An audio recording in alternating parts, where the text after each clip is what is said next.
questions and answers. Welcome to our May 5th live car shopping strategies. My name is Deshone. I'm known as Deshone the Auto Advisor. And over the next 60 to 90 minutes, I'm going to be sharing what we call the cars from home philosophy, the way you can shop, get bids, make your car buying simple, empower yourself, and guarantee that you did not leave any money on the table. We're going to talk about a lot of things you may not be familiar with. We're going to talk about things you have not heard before. We're going to tear back some mindsets that the car business has programmed in us for their profit.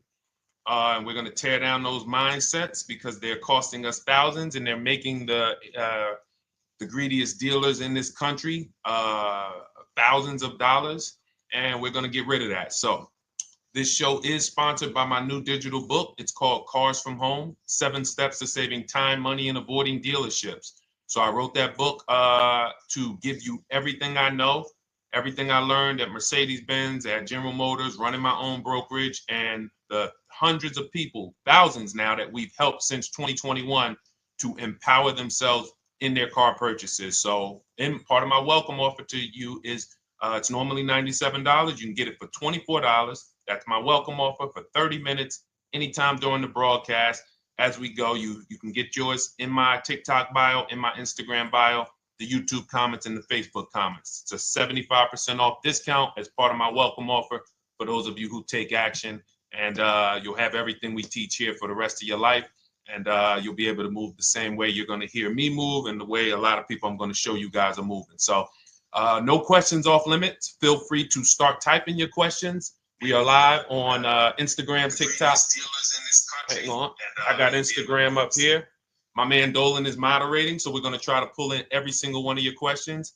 Again, this is our May 5th live. We are live. It is Monday, so let's get to the questions. Okay, we got some coming in already on TikTok, Dolan. I see it is what it is. I'm just going to pull that one. I need to do one on shady mechanic shops. You should. If that's your area of expertise, the public needs to know from someone who's an insider what is going on in mechanic shops. I'm sure they get a lot of value. If you guys want, it is what it is to launch a channel teaching people how to avoid shady mechanic sites, type ones in the chat so he can know that he should go ahead and do that. Or she. I can't see if you're a man or woman. But let's get some questions going. Yasoy Tommy, I see you on TikTok. Interested in leasing, but I know I will go over the mileage. I drive a lot. Well, here's what you do. Give you an example. I'm leasing right now. I've never needed more than a 15,000 mile per year lease. So all of my leases have been 12,000 miles. I've never needed more than a 15,000 mile per year lease. Now, sometimes, that was because my family worked a little further from where we lived. We got a 15,000 mile per year lease, but most of the time I'm getting 12 because that's what I need. That's what I use. Now I'm paying $499 a month for this $55,000 Infinity truck. I got a 1% lease on it. I got my bids, the way we teach at Cars from Home. We're big on multiple offers. That's the only way you're going to save the big money and guarantee you got all the money is to get multiple bids. We teach you how to do that. You can do it by phone too. If you want to try to do it by phone, God bless you. We do it through email. We do it through emails and templates, and that's what we do. But I'm paying $499 a month for 12,000 miles. Now, let's just say I needed 15,000 miles. I would have bumped that lease up, and instead of $499, I'd be paying probably $30 more. So call it $530. Now, let's say I'm a high mileage driver at 20,000 miles. That instead of $530, I would probably be paying $620. And there I got my 20,000 miles per year. So the key is, and this is what you'll hear, people will blame the leases for not understanding that they choose the mileage. The mileage is not selected for you unless you go into a dealer and say, hey, work me up a lease. And then they're going to choose the mileage, probably give you 10,000 miles per year, and then try to close you on that. But that's not the way we shop. We're going to shop and we're going to adjust our miles based on what we need. So if I needed 20,000 miles per year, I would probably be paying $620 instead of $499. If I needed 25,000 miles per year, I would probably be paying $680. So I'm just paying, we get what we need and we enjoy our leases. because when we buy these cars and we drive ridiculous miles, we depreciate our cars, we destroy the value, and then we still have a loan on it in a lot of cases for a vehicle that we have destroyed the value in because we put 60,000 miles on it in 3 years. So our loan is moving very slow, but our vehicle's value is dropping through the ground very fast, which is typically how we end up with $15,000, $20,000, $25,000 in negative equity. I used to see it all the time in dealerships, especially when I was in when Uber took off. When Uber took off, year later, 2 years later, 3 years later, we had tons of people coming in with Hondas, coming in with various cars that had 200,000 miles on them, but they still had 3 and 4 year loans left. And, that's just a recipe for disaster. That's a recipe for disaster. So you should not be leasing, though, if you keep your cars 8 years. Some of you familiar with the 8-year rule, you understand. Everyone should not be leasing. I want to make that clear. Some people say, Deshone, you believe everyone should be leasing? No, I don't. If you are not keeping your cars 8 years, then you should be shopping for below market leases. Don't forget those 2 words, below market leases. Because if you're paying what everyone else is paying for their leases, it's not going to make sense. Some of these strategies are not going to make sense. You need to be getting below market leases. And the way we do that is to comparison shop, get multiple offers from dealers, have them compete for our business, and then we get these leases that no one else can get. Great question. So what if I go over 20,000 miles? What do you recommend doing? You choose your mileage wisely. In my book, I have a section called Choosing Your Mileage Wisely. The whole key with leasing is to scope out the mileage you're going to use, and that's what you shop for. If you know you're going to do 25,000 miles that year, you would do 25,000 miles on your lease. But you don't shop this way.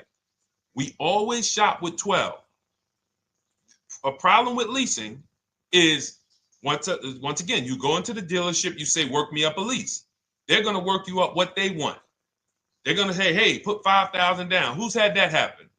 You go and you look for a lease and they tell you how much money you need to put down.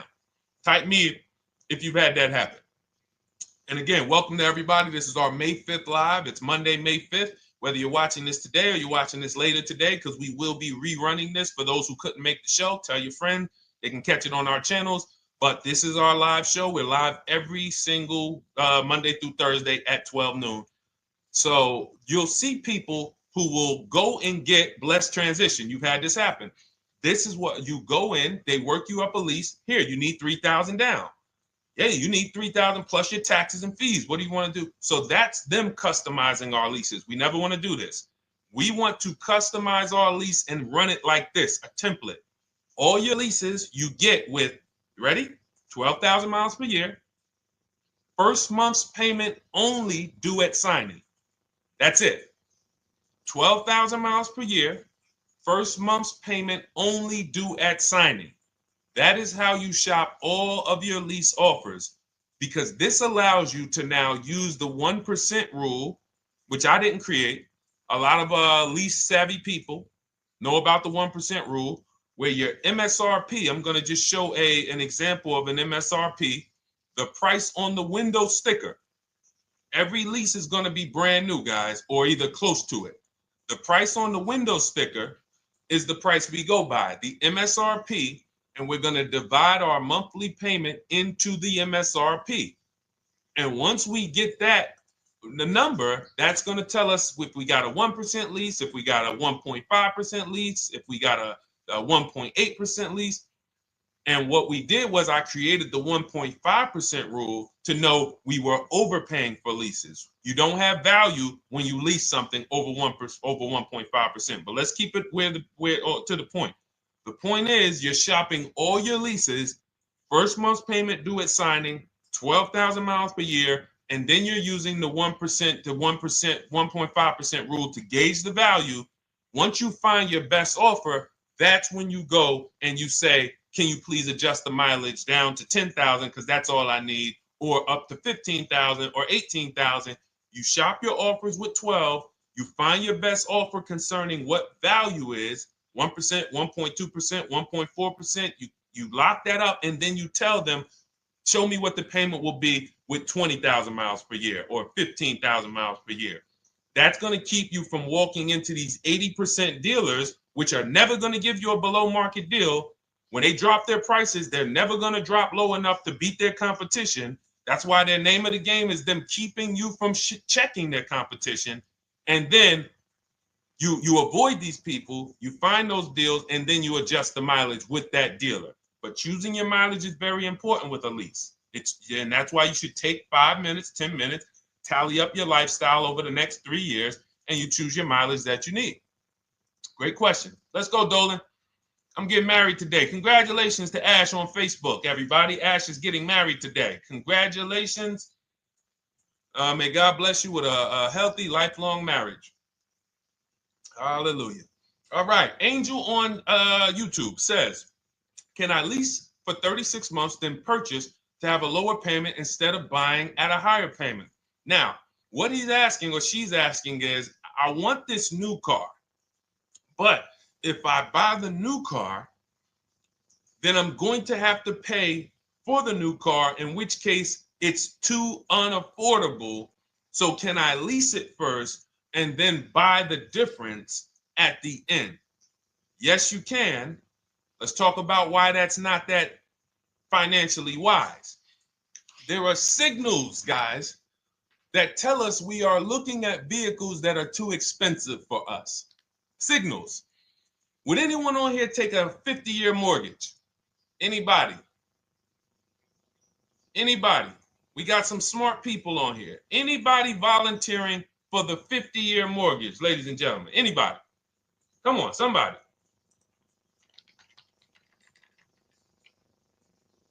No, why not?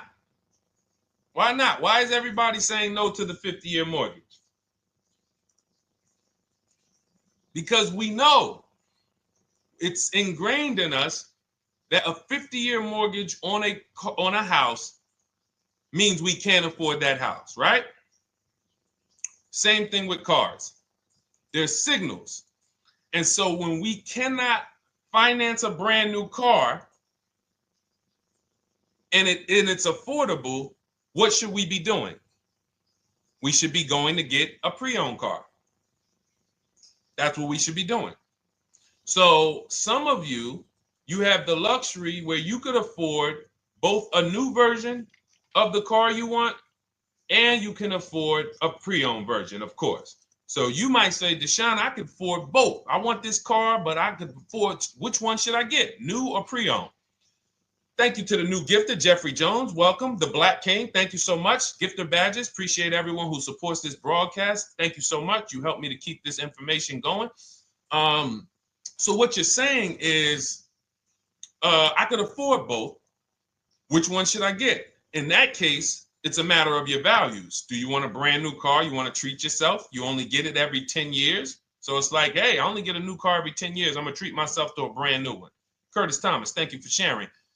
Or you might say, you know what? I want to go to value play. Even though I could afford a new one, I want to knock 20, 30, 40% off the price, and I want to get me a pre-owned version.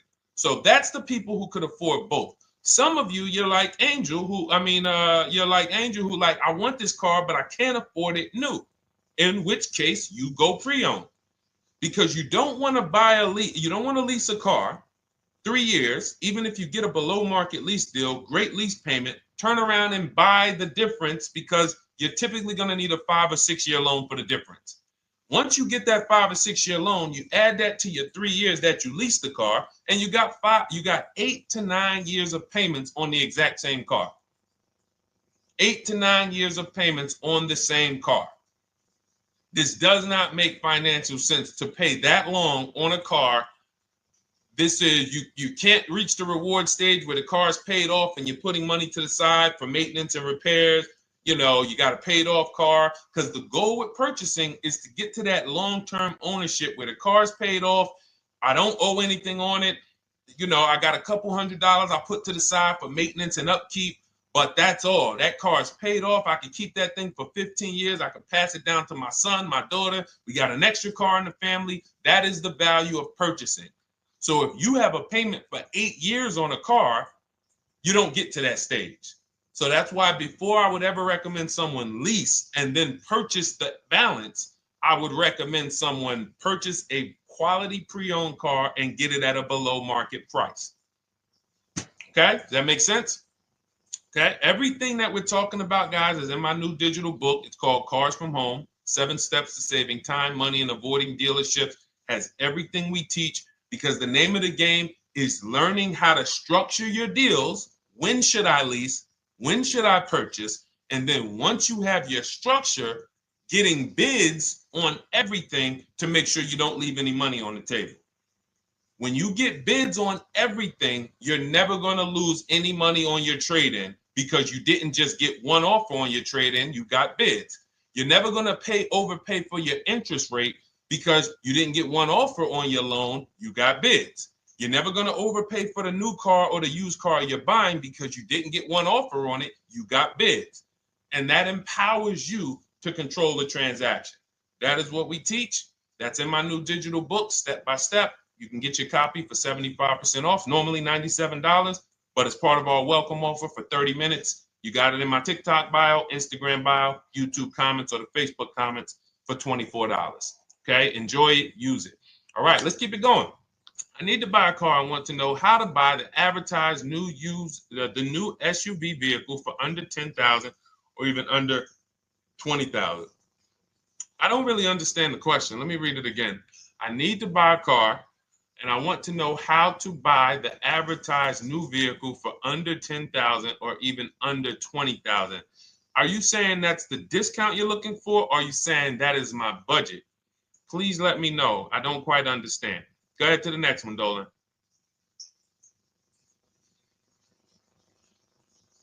All right. If the Carfax report only has service maintenance, is it okay to purchase? Okay, so all right, this is a great question, guys. This is about used cars. Who's going to be shopping for a used car in the next year? Type the letter U. Type the letter U if you're going to be shopping for a used car in the next year. And for those who just joined, this is our Monday, May 5th, live car shopping strategies. So we are live every Monday through Thursday at 12. And for those of you who are watching the rebroadcast later in the day, you can, you'll get your questions answered. Somebody might ask a similar question, or you can join us Monday through Thursday at 12 live. Yes, so we got a lot of people who are going to be shopping for a used car. We got Buffy on Instagram, Fran Bar. Who else? A lot of people not buying? Okay. Instagram, the only people buying used cars? Okay, well, let's talk to you guys. Listen, so here's when you're looking at a used car, what you're focused on is first the service record. First the title history. What is the title history? That means, is it a salvage car? Is it a frame damage car? Is it a now, well, let's start first. Where do we find these cars? Let's start there. We're not going to lots. We're not stumbling onto people's lots. That's what they want. We do not want to go through our neighborhoods looking for used cars. Anybody who does not have a used car on a website, they're trying to take advantage of you, because that is unadvertised, that they don't want to be where the competition is. That is not the way we're going to move. And for years, it was like that. You drive past a dealership on the weekend, you see hey, oh, look, they got this nice yellow car, a nice big red car outside, and you just pull right in. That's 2005 stuff. Now, every used car, we need to be able to compare it to the whole market, which means we need to see it on a website, on a marketplace. So we're opening up, this is called my multiple marketplace strategy. We are opening up, and some of you are going to need a pen if you're going to really, or unless you're going to watch the rebroadcast, because I'm running stuff past you that, you're trying to buy a $30,000, $50,000, $100,000 car. We're not talking about how you're going to get a couple things from Amazon and, set up a little home studio for $2,000. We're talking about the second most expensive purchase most of you are going to make. So it's understand that you're going to need to focus in order to get the most out of what we're talking about. So we're going to go to the marketplaces. The marketplaces are Carvana. They sell their own inventory. CarMax, they sell their own used car inventory. Driveway, they sell their own used car inventory. We're going to go to now dealerships. AutoNation, they sell other people's, they sell their own. They buy and they relist it on their website. But then you have Car Gurus, you have Carfax, you have Kelly's Blue Book, no, not Kelly's Blue Book. You have Auto Trader, Car Gurus. So we're going to all these marketplaces, we open them right up in one tab. So now what we're doing is we're putting in our criteria, and what we want to do, we want to go 100 miles out. Even if you're not willing to drive 100 miles out, you want to see what the whole market looks like within 100 miles.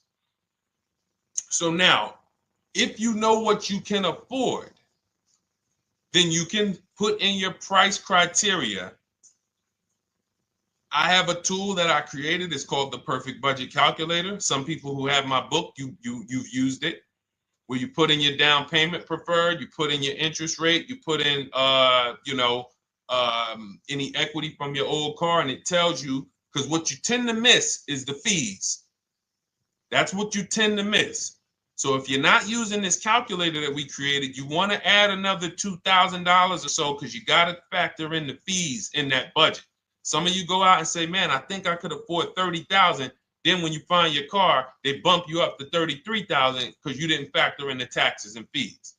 So this calculator does it for you in my book, and everything we use the Perfect Budget Calculator. But if you're not using it, just estimate another, a little higher.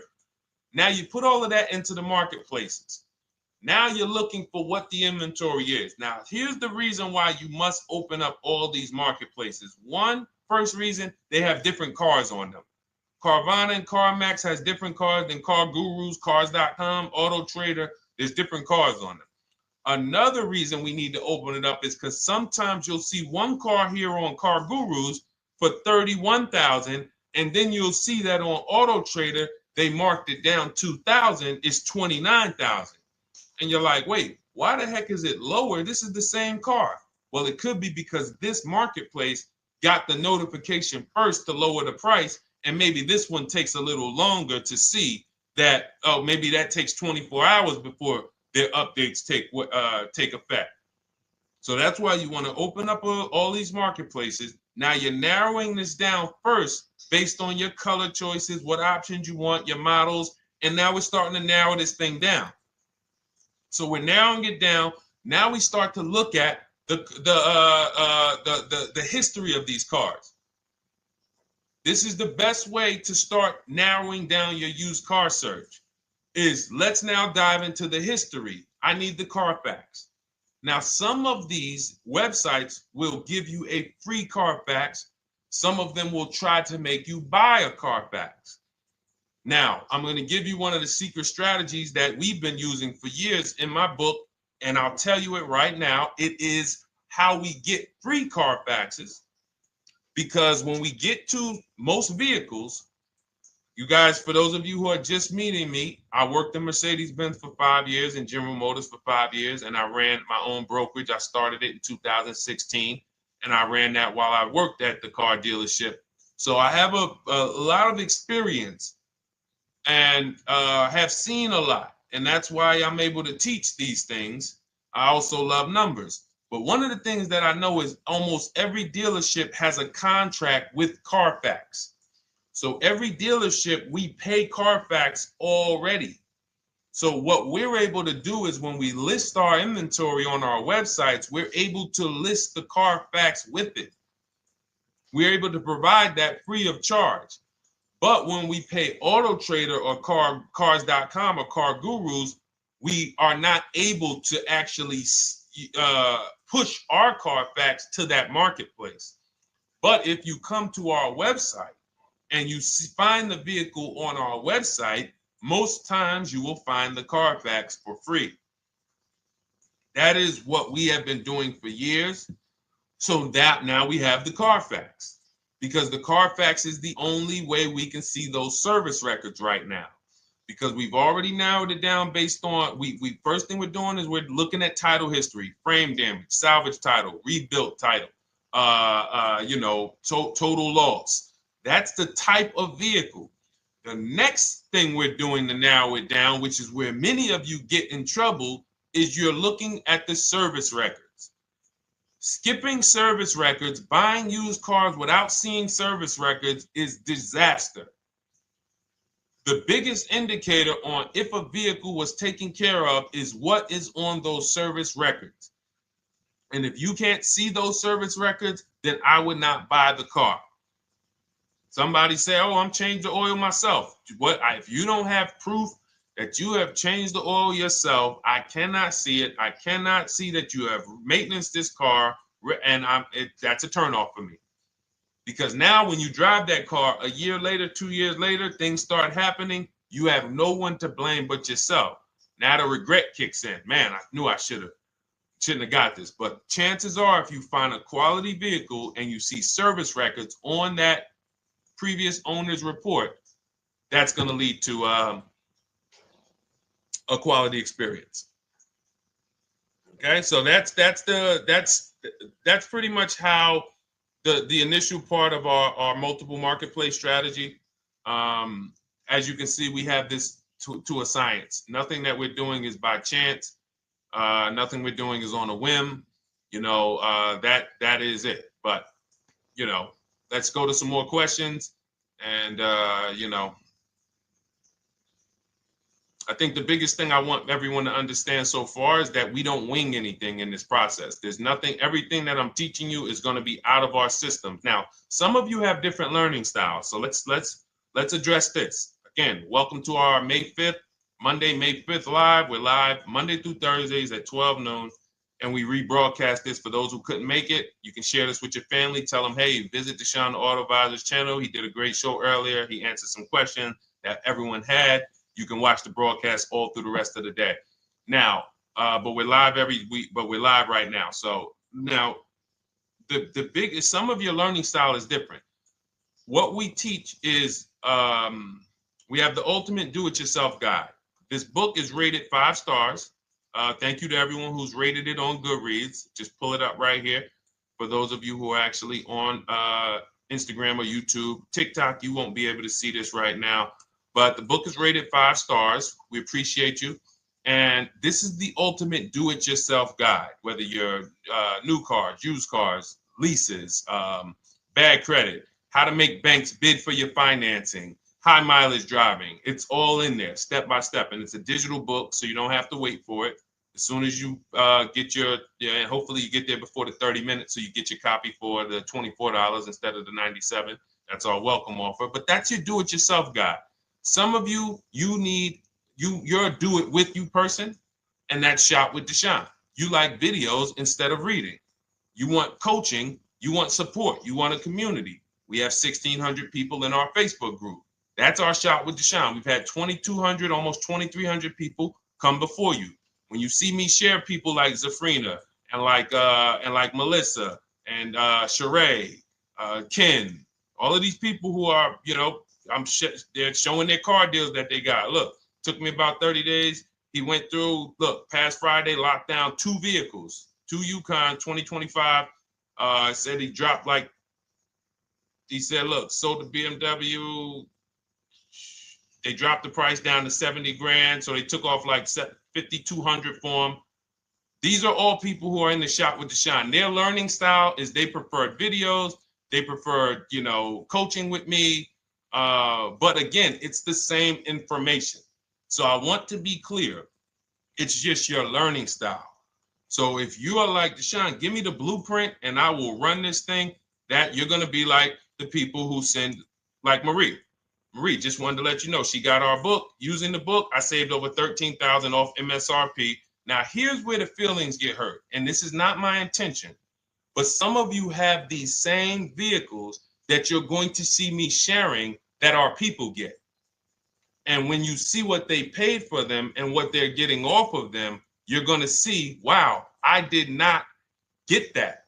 I did not get that type of discount. So all of you who have this 2025 GLC coupe fully loaded, she said they took $13,000 off MSRP. She got her bids from home, got my payment to be hundreds lower per month, maintenance included, no money down. We are masters at no money down deals. You should not be putting money into these cars unless you intend to keep them for 10 years and you got a great price already. You got a huge discount already. You should not be putting money into these cars. I have never done more than $1,500 out of my pocket for any lease. And when my car that I bought, I put money down on that because I bought it to keep it. But everything else, we are shopping with no money down. So you're going to see that a lot. So again, depending on your learning style, you can head to my bios and to the comment sections, open the Cars from Home Toolkit, Shop with Deshone might be right for you. I don't care how you get the information as long as you are saving the money. I don't care. If you could do it with a $24 book, do it with the book. I would rather you say, man, this guy Deshone helped me. I bought his book. I got it on the sale because he did the welcome offer for $24. And man, I done got 4, 5, 6 cars using this thing. And all I paid was $24. Congratulations. I will celebrate that. I wish that for everyone, but that's not everyone's learning style. So, okay, Dolan, let's keep it going. I'm sure we got a lot more questions coming in. Molly from Facebook, great to see you. Needed to be here. Well, I'm glad. I just ordered a new vehicle last week, expected to arrive in 3 months. I need a breakdown of how to get out if the options they want, get out of the options they want to the MSRP. Well, first of all, what you want to do is you want to get bids now. You do not want to wait. Those of you, she's ordered a car. She's scheduled to be here in 3 months, and she has not locked in her pricing. Now, the reason when we order a car, we are always getting our bids first because the closer your car comes to arrival, the less leverage you have. They know once that car comes in there, she's been waiting for 3 months. She is not going to want to walk away from this car. She is not going to want to do this all over again.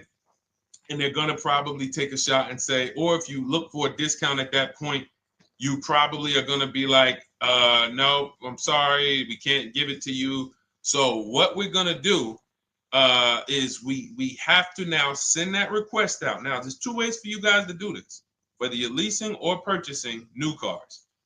2 ways for you to do this. You can do it your way, which is calling around.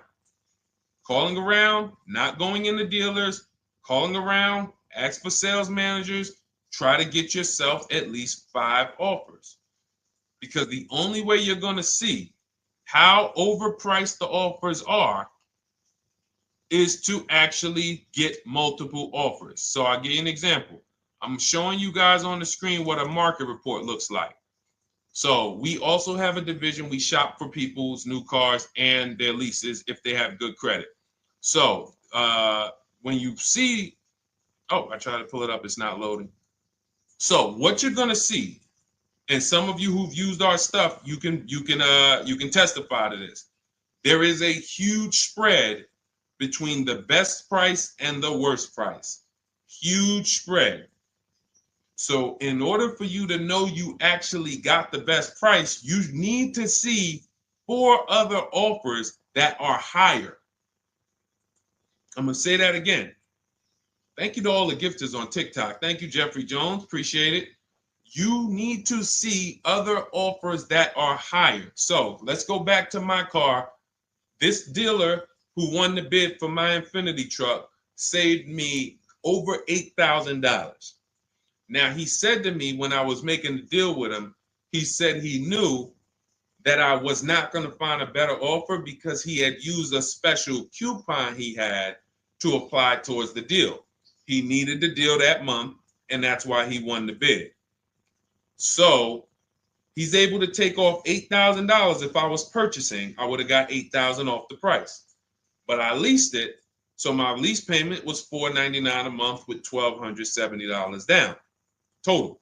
And $1,270, $499 of that was my first payment.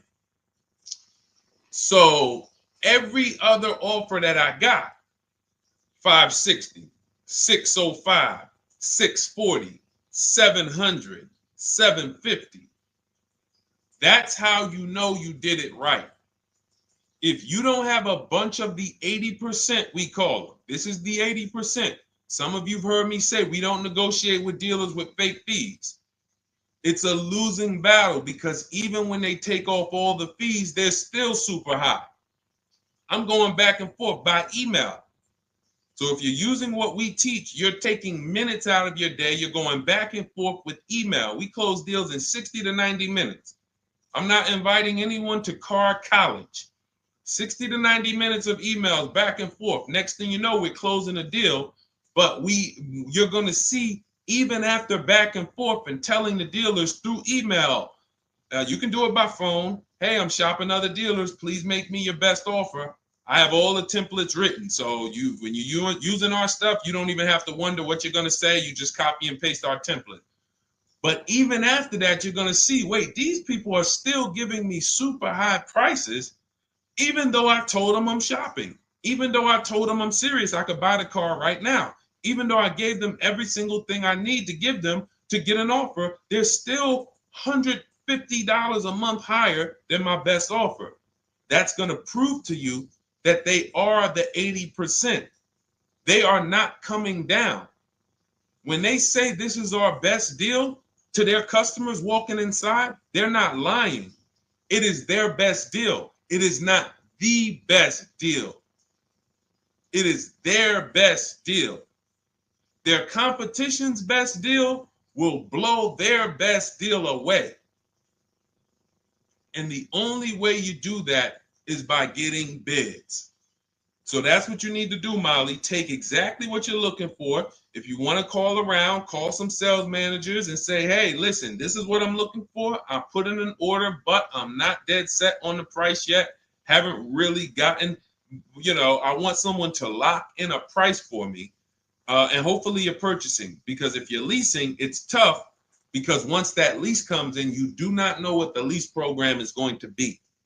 So if the lease program is bad, then you could find yourself jammed up. Now, here's what we try to do to prevent that. It's not always possible. Here's what we try to do. Once you have found the best dealer who's won the bid, now what you're going to do is say, based on this price that you're selling me the car for, can you give me a lease estimate now? So let's say I'm ordering this Infiniti.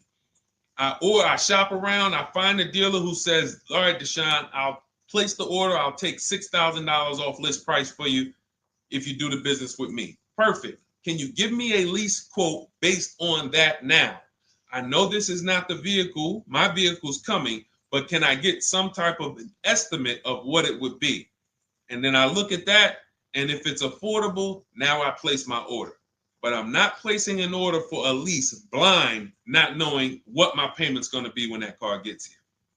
Okay? Does that make sense? I know I may be typing, this is heavy. That's why I told you guys, when you're here with us in car buying, below market car buying strategies, this is like short 60 to 90 minute master classes. This is not lives where I'm showing you how to make macaroni and cheese and turkey and like, okay, yeah, you got your music playing in the background. Hey, listen, all right, what I need? Oh, hand me the Sazon. No, you could do multiple things.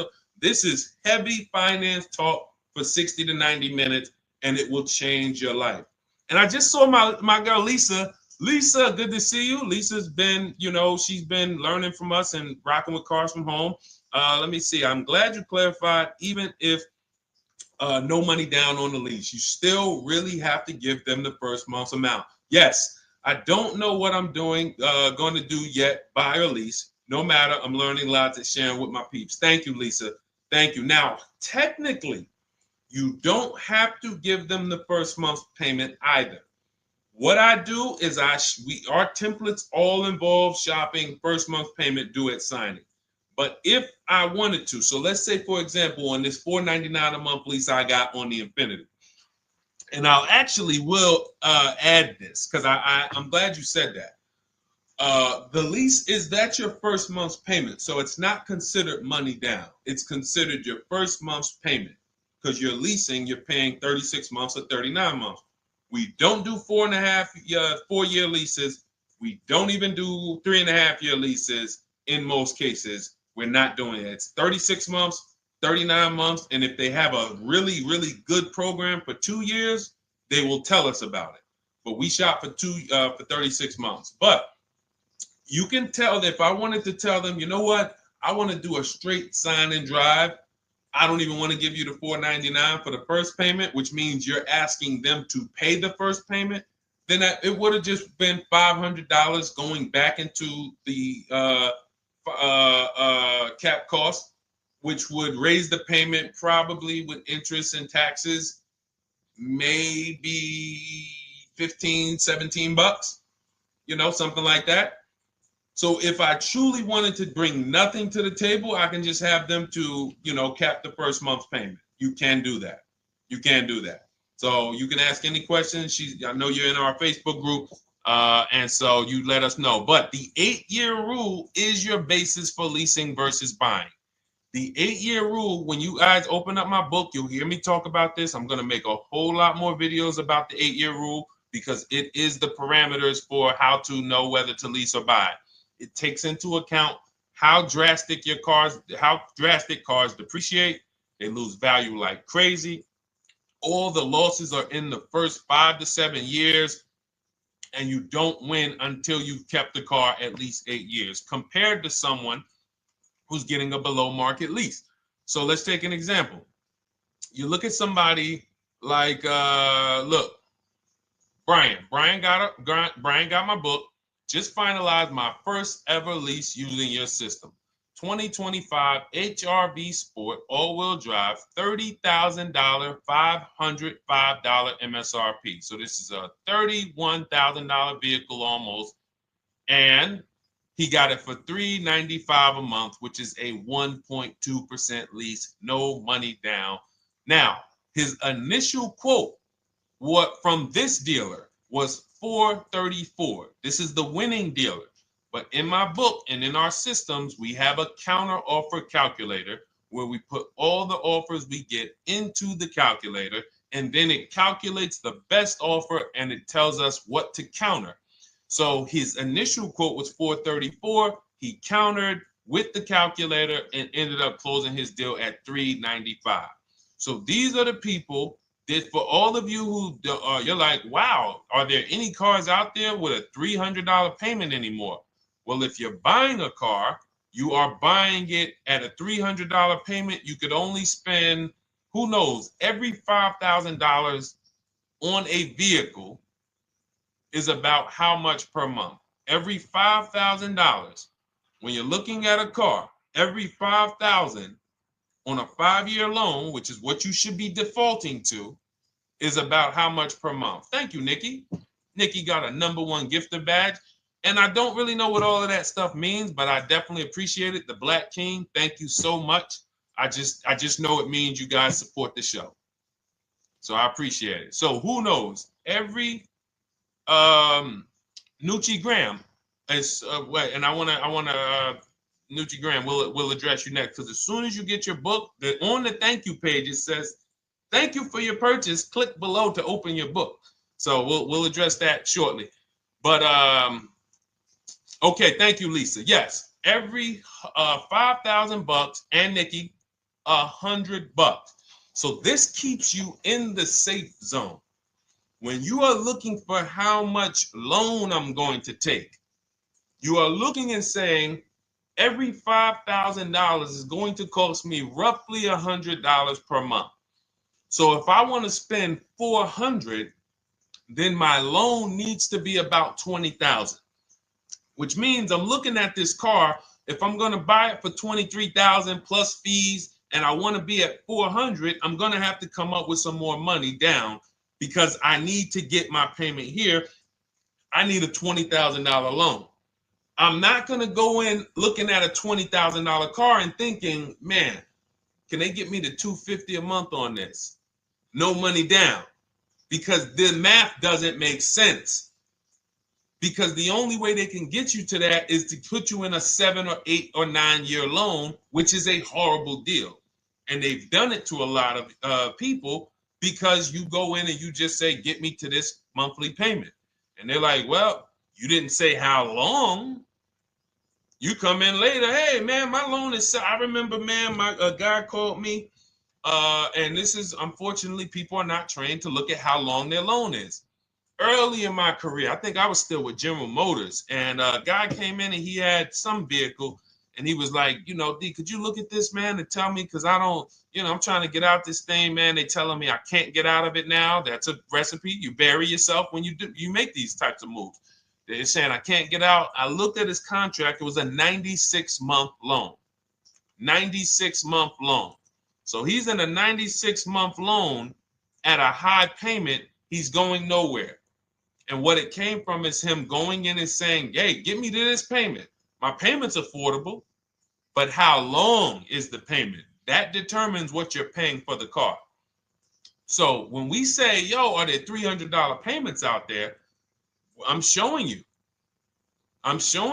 Leasing, there's cars you can drive 30,000 miles, $30,000 cars, beautiful vehicles, payments in the threes when you're shopping and getting bids, and you're finding vehicles with great lease deals. At the same time, on a pre-owned car, that's only going to get you under 20 grand, between 15 and 20 grand. So it's about getting the most for your money. And getting the most for your money, you must take into account the 8-year rule. If I'm not keeping a car 8 years, I should be shopping for a below market lease. I'm not tying up any of my money in this car because I'm not keeping it long enough to have all of that money benefit me. Does that make sense? Type ones if that makes sense. Type dollar signs if that makes sense, because this is about money. If I'm not keeping the car 8 years, then all the money I'm going to tie up in the car to pay for it, to pay off the loan, to do the maintenance, to change the tires, to change the brakes, to change the oil, to change the brake fluid, the transmission, all of the money I'm putting in that car, just normal maintenance. I didn't say anything broke. Normal maintenance over 7 years. I'm not going to keep the car long enough to have that make sense. Whereas had I leased, I'm just below market leases. I'm just literally paying cents on the dollar, changing my oil. Most of the times I'm out the car before I need brakes, unless some of you are driving 15,000 mile a year leases, and then sometimes you will replace the brake, but it still does not compare to the cost of purchasing. And you know, throughout the show, I'm gonna show a lot more lease deals and a lot more discounts. But the reason why I show you guys the lease deals is because the money doesn't lie. Unless you're just hell bent on paying more, the money does not lie. You can't compare when I was, you know, I'm driving $40,000 cars, my payments have a 3 in front of them, and my friends are driving $20,000 cars and their payments have a 3 in front of them. And those cars are used, need maintenance, you know, warranties done ran out after 4 years. I'm over here driving brand new cars, problem free, and they're paying the same amount or more than me, and they're driving inferior products. And then once they really get tired of the car, they go ahead and they trade it in and they start the process all over again. So it's bad financial advice that the car business never trained on, and they just love for people to be ignorant. But we're not going to be ignorant here. All right, Dolan, let's keep it going. By the way, all of you who just joined, this is our Monday, May 5th live. We are live every Monday through Thursday at noon. So for those of you who may be watching the rebroadcast, we rebroadcast the show all through the day. So for those who missed the show, you can either, you know, or some of you want to tell your friends, oh, hey, you're shopping for a car, go watch this show. And we'll rebroadcast this show all through the day. And we rebroadcast all the episodes through the weekend. So for those of you who didn't have time, you're like, man, I want to catch up on all the shows, all the questions that were asked. We'll rebroadcast those through the weekend. But we are live every Monday through Thursday between 12 and usually 1:30. You can have your friends and family tap in. You can bring your questions, and we try to get to as many as we can. All right, Dolan, let's keep it moving. Let's get to some more. What are the companies for loans? Well, there's a lot of them. First thing you want to do is, so we teach something called the bank bidding war. This is a question, because here's my question to you guys. Where do you get your car loans from? Here's my question to you. And I'm going to tell you how we should change the answer, because I know what some of your answers are going to be. Where do you get your car loan from? Some of you are going to say my bank. Some of you are going to say the credit union. Some of you are going to say the dealership. But all of those are not the answers we want to go with anymore. Here's the answer. You got it, Nikki. I love Nikki. Whoever gives me the best rate. That is going to be the answer moving forward. If you're using what we're teaching, that's your answer. Whoever gives me the best rate. What, in other words, whoever wins the bid. So what we're doing is we are not just going to our credit union and having them run our credit, give us a rate, and now we going out and we're shopping with a check in hand and we're shopping with our back against the wall because the bank says, well, hey, you know, your pre-approval expires May 17th, so you hurry up and find a car or you're going to have to come back and run your credit again. Now we're over here and our bank is putting our back against the wall. That's ridiculous. So what we do is we use what you should do is you should look at the average interest rate. If you have average credit, look at the average interest rate, and then you use that to budget. Again, I have a calculator that we invented. It's a proprietary calculator. You can't find it on Google. It's in my book. It's in our course, Shop with Deshone, in our checklist, our video checklist. This is stuff that, again, we don't, if you notice stuff that I teach, it's not anywhere. Deshone, why can't I find an 8-year rule on YouTube? It's because it's Cars from Home. We created it. I can't find the 1.5% rule. No one else teaches that because it's our intellectual property. We created it. I don't mind people saying it, but they need to understand we didn't find this stuff. We created the stuff. So calculators, we invented them. So this calculator you take this interest rate, but even if you want to use a standard payment estimator calculator, you can take just what I said. Remember, add a little bit more for the fees, because that's what you're not taking into account. The fees, the taxes, and that's where we get in trouble. My calculator, our perfect budget calculator, does that for you. So now you want to look at the average interest rate. Type in average rates for cars. Use that for your budget, just so you can know about how much car I can go and get.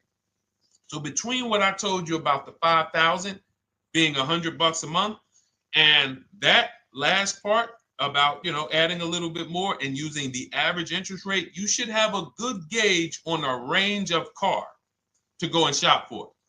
Now, once you now shop your market, whether you're shopping new or whether you're shopping pre-owned, once you find no one's touched your credit till now. No one has touched your credit with a hard pull, especially not.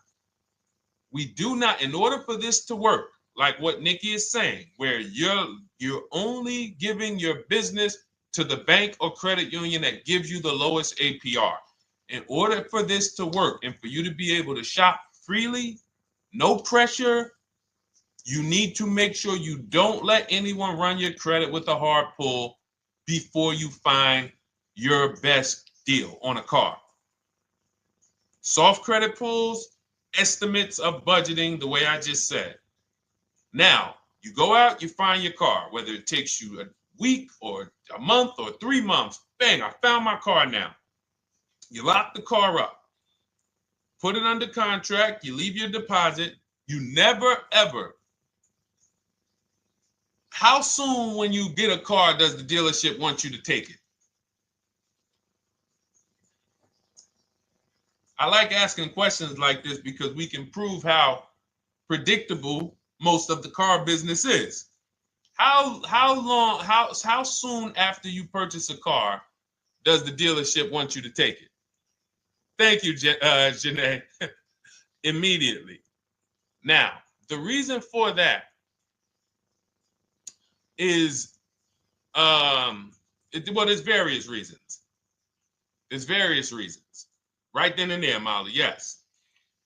But what I want you guys to focus on is what you lose by taking it right then and there. You lose the ability to shop the interest rates.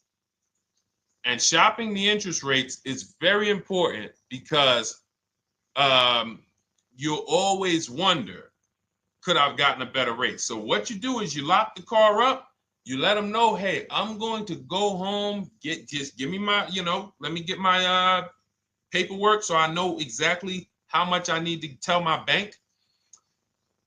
And here's the key, if you guys can beat what my bank or credit union gets says, then I'll give you the loan.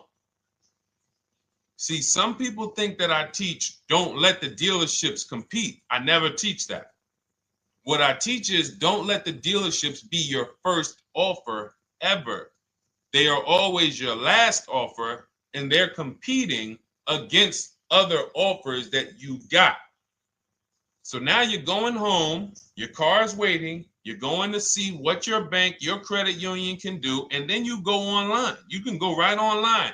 Auto loans online, auto financing online.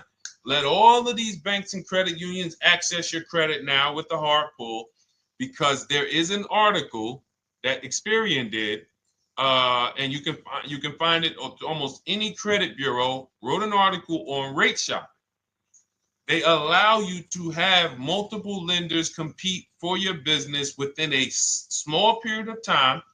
They say the window is 14 to 45 days. So if the window is 14 to 45 days, how quick do y'all think I want you to do it? If the window says, because that's a big window, as long as you shop within that window, at the end, those multiple inquiries will have the same weight on your score as one inquiry, because it looks as if you were shopping and you were doing your due diligence. Thank you, Greg, Sheila, with these gifter badges. I don't know. It's like a nice. I appreciate it, Glendale. Thank you. So with these, when these banks are competing, what you're trying to do is say, everyone here on my end, we call this the bank bidding war. This is round two. Round two is you are bringing your car home. I'm sorry, you are at home. You're going online. You're calling your bank. You're calling your credit union. If you have one, you're going online. This will take you literally one day, not even. This maybe take you an hour. Because if they say that the window to shop is between 14 and 45 days, I want you to do it in 24 hours. We want all the competition in 24 hours. Because that guarantees we are way within the window. They're going to look and see, wow, this person bought a car. They had multiple lenders competing in a small period of time. They're not out here just letting people run their credit over, every week. Some new banks running their credit. So now you call the dealership afterwards. You say, hey, the best offer I got was from such and such credit union or such and such bank. If you guys can beat it, I'll give you the business. You allow the dealer to now shop you to their banks. In which case, they're going to call you and say, hey, good news, we got you a better rate. Or, hey, good news, we couldn't beat the rate, but we can match it. In which case, they save you the time, they save you the paperwork. Or they're going to say, hey, listen, that's a great rate you got. We can't beat that. None of my banks can beat it. And in which case, we guarantee all around we got the best rate, which is the goal we're looking for. As Nikki said, I'm only giving my business to who gave me the best rate. That is the bank bidding war. So when you get your digital book, Cars from Home, you'll get that in writing. We also have it in our Shop with Deshone video checklist for those of you who are more do-it-with-me types. Again, we're all about your learning style. And some of you just like, Deshone, I see you. Can you shop for us? What are these? I'm seeing a lot of you guys shop for people, new cars, new cars, leases only. And you have to have good credit. Your FICO scores need to be over 670, all of them. But if you don't, again, same result. We've been helping people get these results since 2021. And again, I am all about speed. These are short videos. The book is boom, action steps, action, action, action, action. I'm not trying to teach you everything about cars. I'm trying to walk you through a path, a 7-step path to get to the result you want all the time. Okay, I'm not taking you to car college. You're not going into the car business. You just need to know how to get the best deal. And that's what it's about, step by step. Okay, but for those of you who are just coming on, this whole show is sponsored by my new digital book. It's called Cars from Home, 7 Steps to Saving Time, Money, and Avoiding Dealerships. It's a digital book. Everything we teach about new cars, used cars, leases, below market financing, high mileage driving tips, bad credit tips for those of you who have your credit is not going to qualify you for everything else we're talking about. You need specific strategy. We have that specifically for people with bad credit inside my book and inside Shop with Deshone. So that's why I never believe in one size fits all car buying advice, because all of you are in different situations. So how does somebody look saying, you all should do this? We're all in a different situation. I have a trade-in. He doesn't. He has a lease that's coming due. He doesn't. Oh, he has a lease that's coming due. He has equity in it. We need to help him get that equity out. He has a lease. It has an equity, but it has a third-party restriction. We can't talk to people the same. That's why everything we do is custom and letting you know, no matter what your situation is, it's very common to us. Very, very common. So, all right, let's keep it going. We got some more time, Dolan. Pull them up. More questions. All right, yeah, I see we got a couple more coming in on TikTok. How do I get the book? Well, the book is in my TikTok bio. In my Instagram bio, there's a website there. It's Cars from Home Toolkit.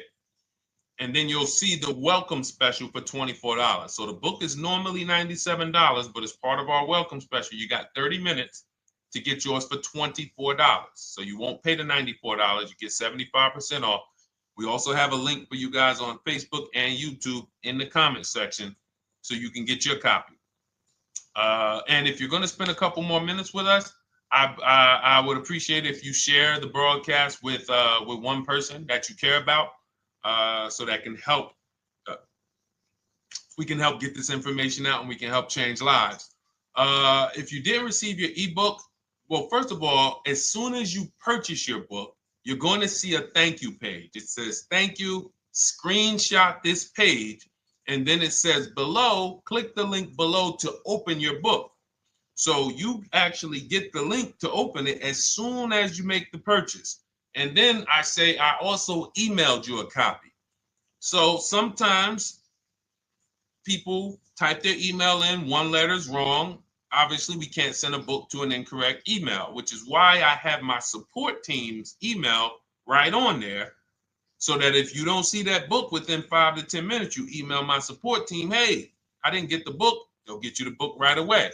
So as you can see, I want you to, Dolan, can you put up, do we have anywhere with, we can put up the support team's email for this person, and just send an email to support. There you go. Thank you so much. Support at Deshone the Auto Advisor. Thank you, Dolan. Best moderator in the world. All right, so shoot them an email. Just let them know. Give them your first and last name, and they'll check the record, make sure that we have a purchase from you, and they'll send you your book right away, so you can dig right into it. Okay? All right, let's keep it. We work with clients all around the country. What I'll start doing, I wanted to bring some on here today, but I can't load them up. The system is showing an error. So I got a lot of people. I always bring tests. I always like to show results. So, you know, I'm a results person. So you'll see a lot of people that I share. Brian, who has our book, and, you know, his lease, Marie with her $13,000 off. All of these people made deals from home. They were not in a dealership negotiating this. You got, look, Frank, I bought your book, used your system, and just closed my deal and have positive results to report.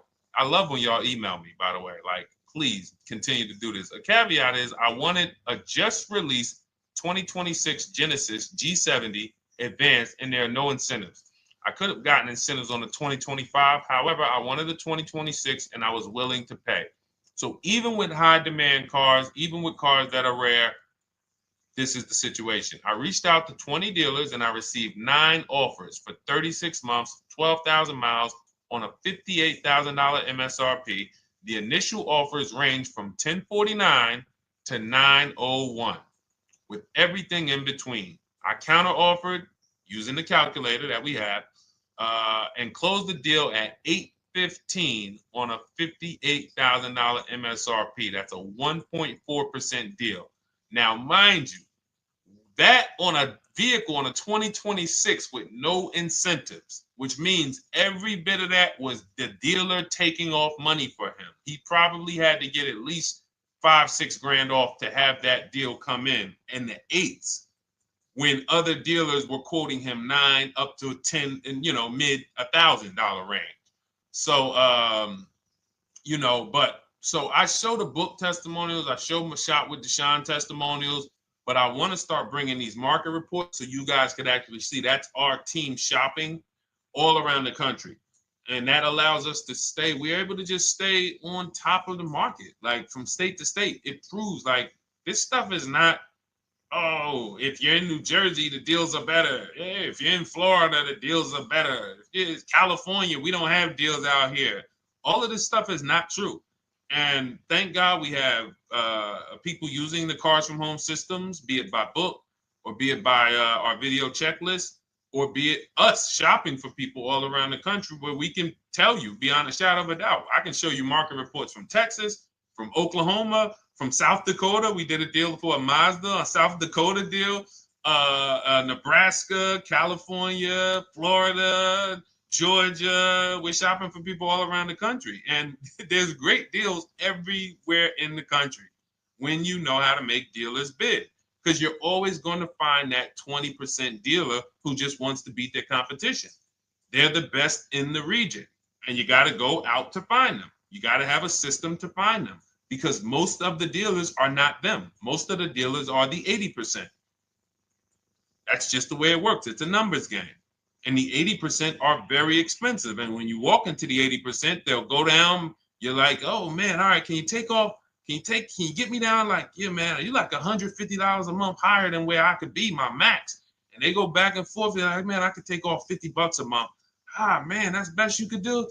And then next thing you know, you get down to 100. Yeah, all right, we'll take off $100 a month. And you're like, all right, I guess I'll take that. You don't realize that a 20% dealer, not only were they nowhere near your max budget, they were $100 less than your max.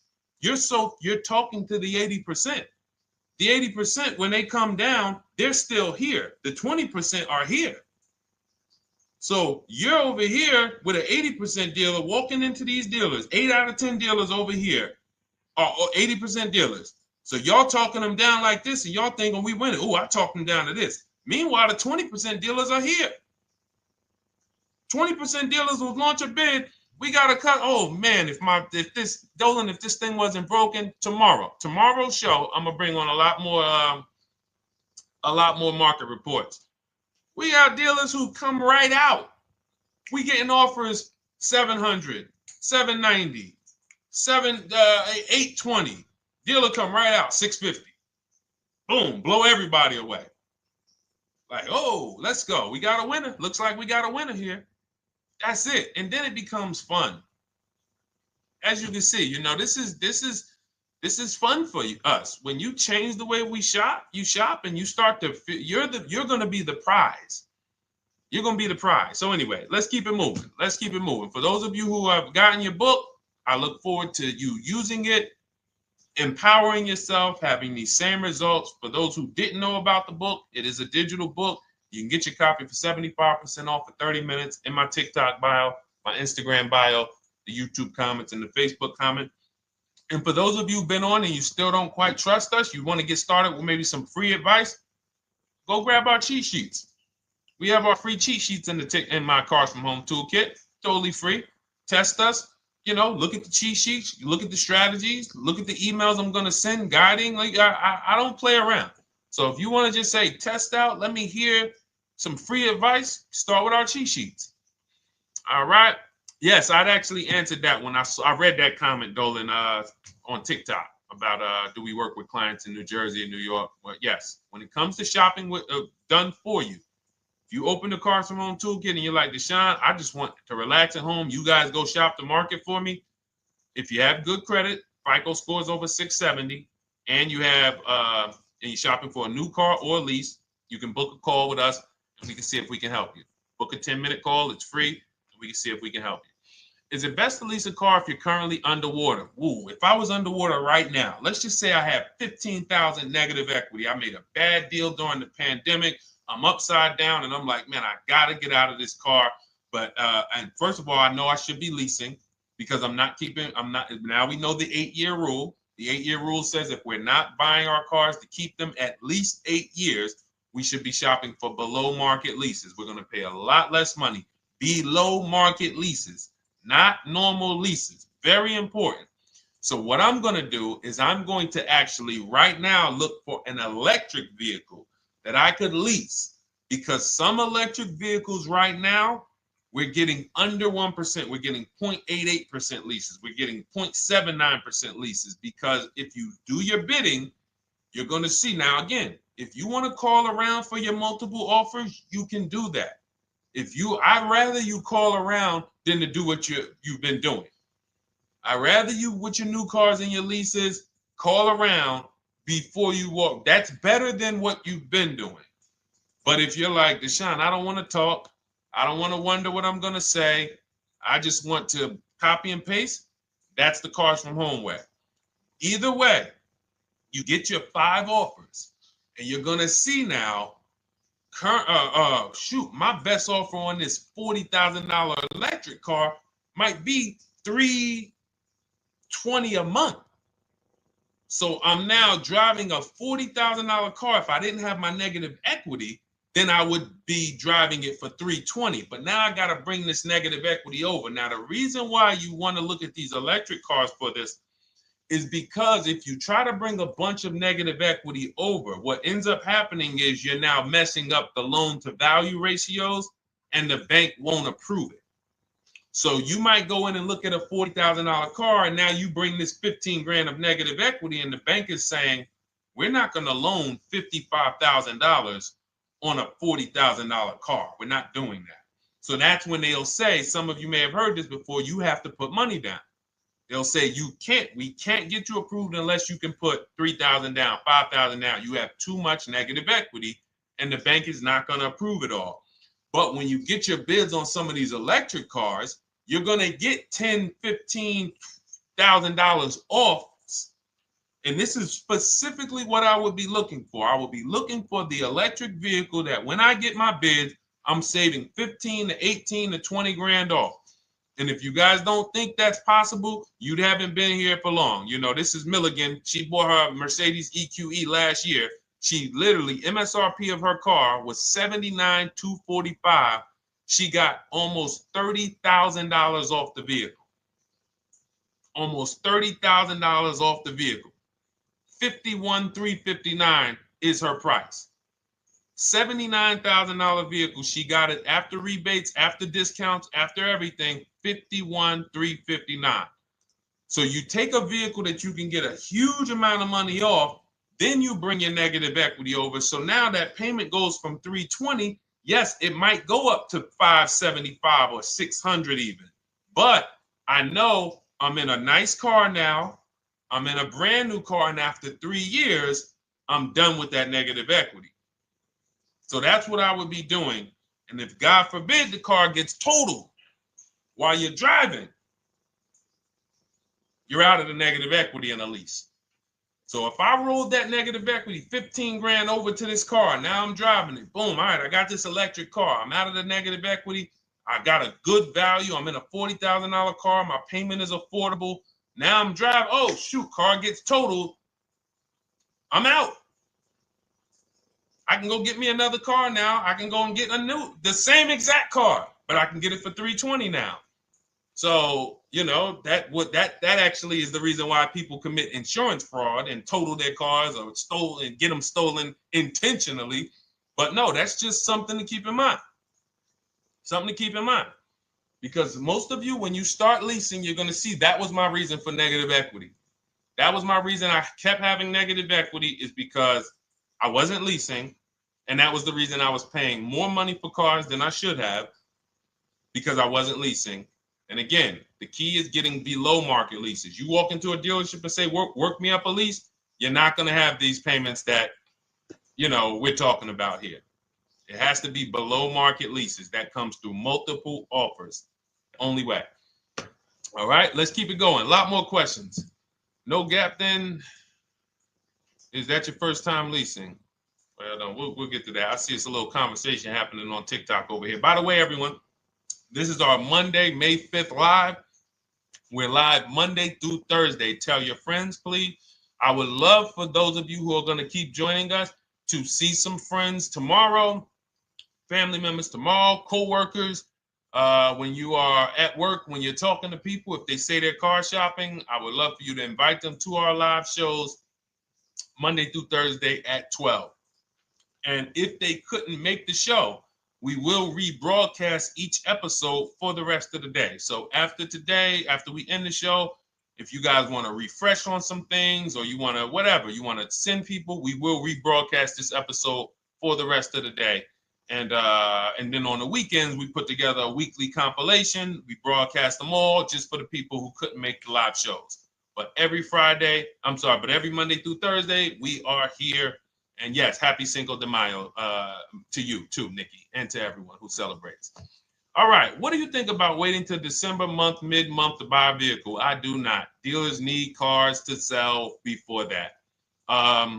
It's a myth. All right, we're going to dispel a myth, okay? When have we been taught that the best time to buy a car is? Thank you to everyone running up the likes on TikTok. We're at 3,400 likes. Every time you hear something you like, you double tap the screen. That makes a big difference. It sends a message to TikTok that we're doing something good over here. Okay, end of the month. Yes, sweet now. End of the month. So we're gonna peel, like I told you guys when we started the broadcast, right? We are gonna, yes, Molly, last day of the month, right? So this is what we have been taught. Last day of the month, come on in. That's where your deals are, right? Let's look at this logically. As a former car salesperson, the times where where I saw the dealer or myself being the most desperate was the times where we did not have a lot of customers. Sometimes you look up, it's the 10th of the month. They call us into a sales meeting. They say, hey, guys, we got to sell 200 new cars this month. We are only at 40. We are way behind. We are tracking way behind. Call anyone you know who's a real customer. We are entertaining every reasonable offer. Now, you've been taught there's a group of people that we know are coming at the end of the month. There's a group of people that we know that last weekend they're going to rush. But there's no desperation there from us because we know they're coming. So we look and say, I'm much more desperate at various times throughout the month than I will be at the end of the month. Because think about it. Every time you go into the dealership at the end of the month, is it dead or busy? You go into the dealership most of the time at the end of the month, is it dead or busy?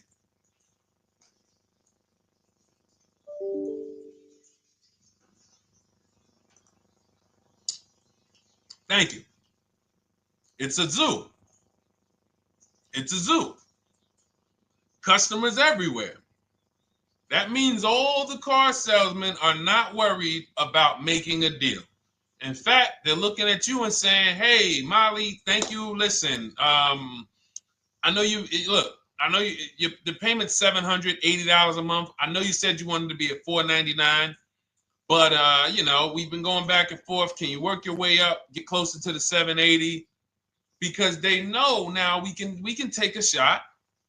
Because we have some other customers behind you, Molly. Did you see the people walking out? These people just walked out. They're mad. We don't have enough salesmen here. We got people waiting 40 minutes to speak with somebody. Do you think you're getting the best deal when that's the energy? Yes or no? Let's just be honest here. See, you might forget some of the lessons that we teach if you don't have our books and if you're not in our video checklist and coaching. You might forget some of the lessons, but hopefully you won't forget the stories. So you walk in the dealership at the end of the month, the place is a zoo. It's people everywhere. They're ringing bells. They got the big clown, donuts around. Hey, you want a donut? Do we think there's desperation? Thank you, Sheila. Thank you, Molly. There's no desperation here. And they don't magically wait till the end of every month to hit their numbers. Some dealers hit their numbers at the 25th of the month. Numbers are hit. We still got people coming in end of the month. So What we want to do to answer the question is we want to be positioned. What I like you to do, for those of you who are in an emergency situation, you need a car in a week, in 2 weeks, that's fine. Everything we teach can guide you. We've had people who got their cars in 3 days. Like that's not something that is let's see. This is my second go around, much easier, more relaxing experience. Calculator definitely helps. Turned in my CRV, got a 2022 Marcus, some dealers wouldn't do. Somebody, I wanted to read you somebody who got their car in like 3 days, 5 days. That's normal. Again, like I said, we're not taking you to car college here. Like you know, our step-by-step programs can get you to your cars in less than a week, 90 minutes. But you don't want all your car shopping to be emergencies, because here's where you want to be. You want to be able to say no for up to 3 months. Reason is, there's a group of people that walk into the dealerships. They're there right now. They're desperate. They're giving off desperate energy. They can't say no. They back themselves into a corner for whatever reason. If their leases are up, maybe they don't know you can get an extension. If your lease is up this month, you can call. You can get yourself an extension for 1 month. Some leases will be extended up to 3 months, up to 6 months. Those of you who have cars and you're like, Deshone, I'm shopping for a new car, but I don't need it. I just, my car still got some life to it, but, I want to look for something new. This is a position of power to be in. This is where you want to be. You want to be able to say to yourself, all right, let me look at the offers this month in May. All right, I'm going to follow up next month because the offers change. The used car market changes. The lease prices change. The dealer desperation, it changes. I'm not letting tariffs push me into doing something and making a bad deal. I'm not doing it. I'm not worried about tariffs coming, because there's going to be deals no matter what. If the prices of the new cars go up, what happens to the prices of our used cars that we're going to be selling? See, that's how we really won during COVID. Some people who've been with me since 2021, that's how we were winning. My man John Shaw, he was one of the first people. David Isaacs came in, got his BMW. Yes, the lease prices were slightly higher back then. We were still getting under 1.5. We were still getting 1.4. John got a 1.2 on a Jeep Wrangler, but we were selling our old cars for 8, 10, 12 grand more than they would be worth today. So even if the new car market goes up, we know how to maximize the prices of the cars we're getting rid of, and we're going to offset it. So we want to position ourselves to be able to say no. That is the strength. That's the leverage where we can say, you know what? All right, I'm going to follow up next month. Now we're telling the dealers right up front, hey, call me. I'm good between now and June 18th. I'm good between now and July 20th. So now what those dealers say is, okay, this is a serious customer. By the way, we have all this in templates. In my book, you fill out the template, you fill in, here's the day you can buy a car. This is your deadline. When we blast it out, these are things you can call dealers and you can tell them, hey, I'm good between now and anytime before the summer. Call me if you get a black one with the red seats and this package in it. If you want to call around, you want to do it that way, you could do that. But what you're letting them know is, call me when you want to make a deal. I can make a deal today. Let me see the numbers today. Great. All right. If sometimes you'll see that a car is a little bit out of the range we want it to be in, you might say, man, I'm looking for it to be around, 505. This thing's coming in about 550. Okay, maybe I'll check next month, see if the program gets better. You might say, all right, dealers are saying to some of you shopping for cars that maybe every dealer is not going to have it. When you reach out to the dealers, only 5, 6 dealers have it. But they say, hey, I got something coming in May. I got something coming end of May, June. Is that good for you? See, they're desperate customers. They can't say yes to that because they back themselves into a corner. But you guys now operating with a 90-day shopping cycle. If a deal comes today, I'm jumping on it. But if you got something coming next month, I'm jumping on that. Call me when you're desperate. Call me when y'all have that meeting. Hey guys, we're way behind. Listen, we need a deal. I'll take any deal right now. Hey, is that person that Sheila McCauley, you know, that last month, her number, we couldn't make that deal last month. Did she get a call yet? Hey Sheila, did you get a call yet? No, I'm still waiting. Okay, great. We can get to your number now. Perfect. Thank you. Positioned. So we want you to be positioned when you use what we teach, whether it's the Cars from Home digital book, whether it's the Shop with Deshone. For those of you who are like, Deshone, let's do this together. I want the checklist videos. I want coaching. I want to be able to pop into the Facebook group, ask around. We can't give you that for $24. No author can give you the support. I got tons of books. There to Be a Man, In His Steps, Tony Robbins' book. None of these authors can give me support for the price I paid for their book. That just can't happen. But some of you are like, you know what? This is a big investment. I want to make sure I have access to, you know, systems for life. That's the Shop with Deshone done for you video checklist. And then you got coaching direct with me in our Zoom calls every first and third Wednesday. Twice a month we do. And then we got our private Facebook group with 1,600 people. And then some of them are sharp as me. I'm telling you, let's look at, you know, y'all know I brag about Rosalie. If you like Rosalie, if girl got 4 cars in within a year, you know. Her first car was the Infinity. She got her Infinity truck. And I was sharing her a lot last year when she got her Infinity QX60, but she recently shared that she got 3 vehicles. And hold on, where is she at? I just had her up. So this is the people that's in the group. Like, look, 3 vehicles. Big shout out to Deshone the Auto Advisor for making these incredible deals happen. 3 new leases for my sons with only first month's payment down. She got a Nissan Rogue, almost $37,000 vehicle, $399 a month, no money down. Mazda CX-30 Sport, $28,000 vehicle, $28,300, $339 a month. That's a 1.2% lease. And she got a Mazda CX-50 Premium Plus, $40,400 vehicle, $420 a month. 2 1% leases and a 1.2% lease. And the cherry on top, she says, I sold 2 leases. Some of you don't even know you could sell a lease. She said, I sold 2 leases. She had equity. Now, not every lease has equity. But if 8 out of 10 leases don't have equity, then 2 out of 10 do.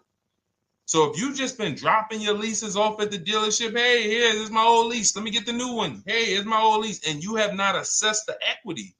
Could there be equity in it? Imagine how much money you've left on the table. Imagine how much, wow, I didn't even know you could sell leases. She sold 2 leases, 2 2021 Elantras, walked away with $6,737 in equity. Deshone, I could not have done this without you. Your program is a game changer. So this is what we want. We want empowered car shoppers. We want people who are not intimidated. I don't care what this market does, whether I need a new car, used car, whether I got bad credit, whether I'm a high mileage driver, it does not matter. We have strategies to make sure you are going to win in this market or any market. Does not matter. Okay? So, for those of you who don't know, the whole show was sponsored by my new digital book. It's called Cars from Home, 7 Steps to Saving Time, Money, and Avoiding Dealerships. It's 5-star rated. Thank you to everyone who's rated it, reviewed it. It has everything we teach in a step-by-step format. It's normally $97, but as part of our welcome offer, you can get yours for $24 in my TikTok bio, in my Instagram bio. Click that website. It's the carsfromhometoolkit.com. Or we have a link for you guys in the YouTube comments, in the Facebook comments, and you just click the $24 welcome offer, good for 30 minutes. And for those of you who have different learning styles, or if you just want some free advice, we have some links in there for you as well. Whether you are a do-it-yourself type, whether you are do-it-with-me type Deshone, or whether Deshone, I think I qualify for that done-for-you shopping, where I can relax at home and you guys go do that work. Or like I said, you want the free advice, just start with our cheat sheets and you can go from there. Whatever is right for you, you get it done. We just want to move you from anxiety, from, oh, I don't know what to say, from watching people online who call dealers and negotiate. Hey, take off $5,000 so I can have a viral video. And now you're talking to an 80% dealer. So the 80% dealer has the $5,000 to take off. So you look like, hey, yeah, see, I just got them to take off $5,000. We don't negotiate with dealers with fake fees. Like there's a saying, we don't negotiate with terrorists. Cars from home, we don't negotiate with dealers with fake fees. None of that stuff matters. Because what you want us to think is, look, see, I took off all of this money. Don't you want to buy the car now? But you took off the fake money. Had we been talking to a 20% dealer, what money are they taking off? The real money. The real money. So if we have two dealers, well, let's say 8, because y'all know I use the 80%. So the 80% are over here. The 20% are this small group over here that we got to find.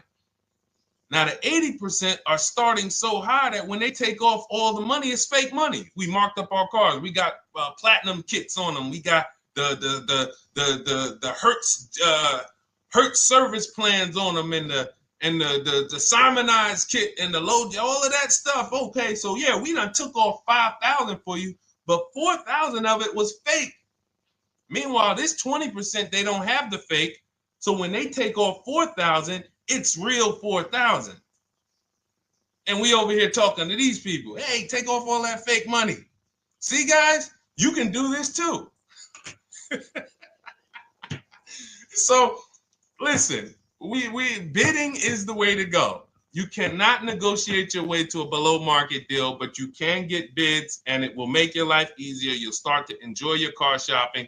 You'll start to feel like you're empowered. You're the prize. Someone won your business. They won your loan. They won the opportunity to buy your car.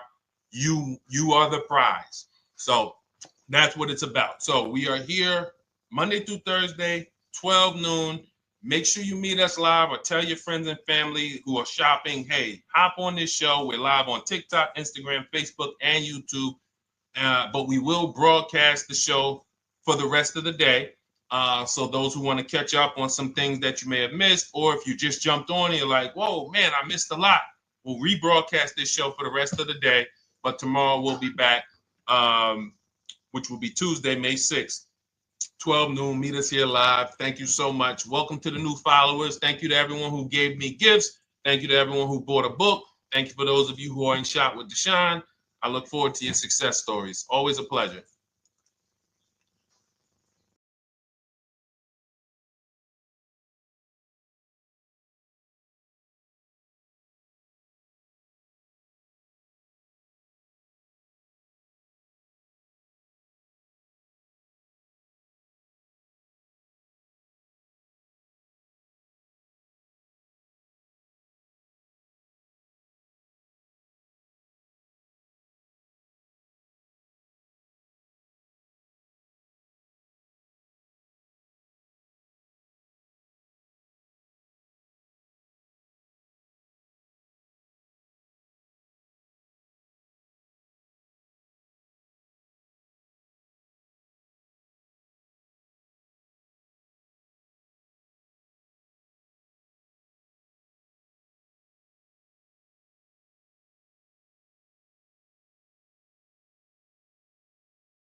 And welcome to our Tuesday, May 6th live. We do these live streams at 12 noon, Monday through Thursday.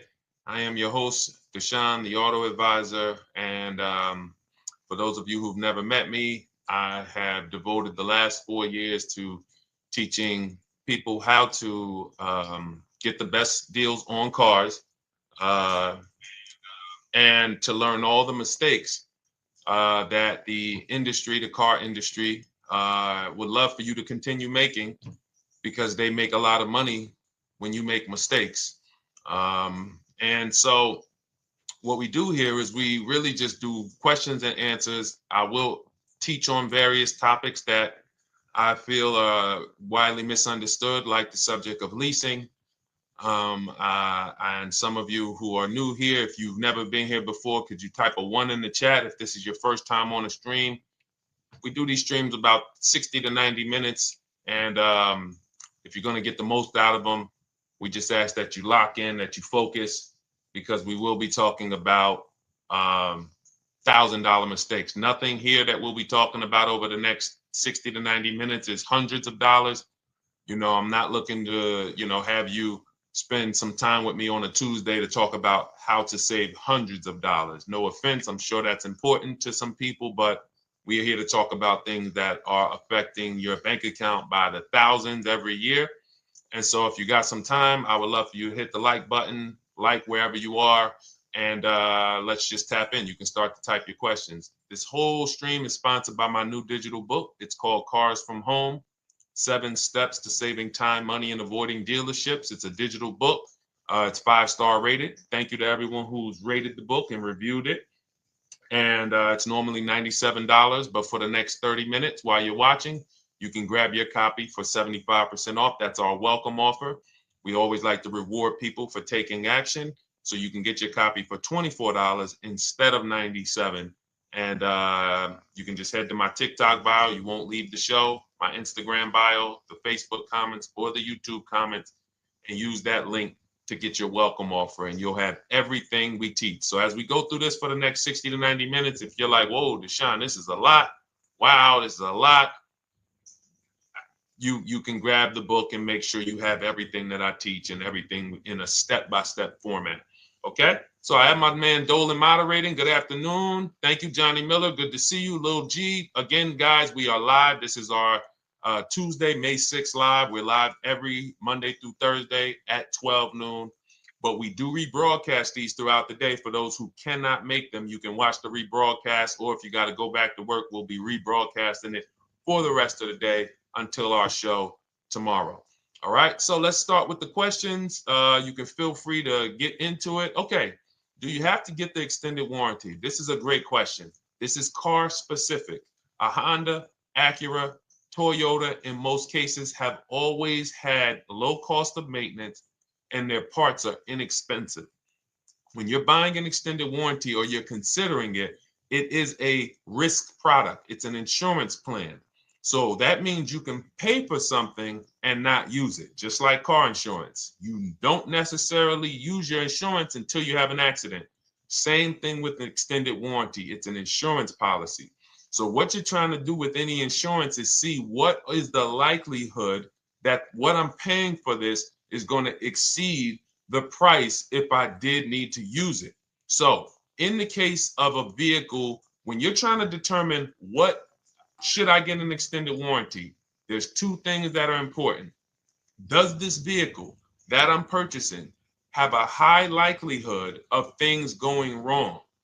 We know, and some of you have had cars with histories, and we know there are certain cars, they tend to have things go wrong more than others.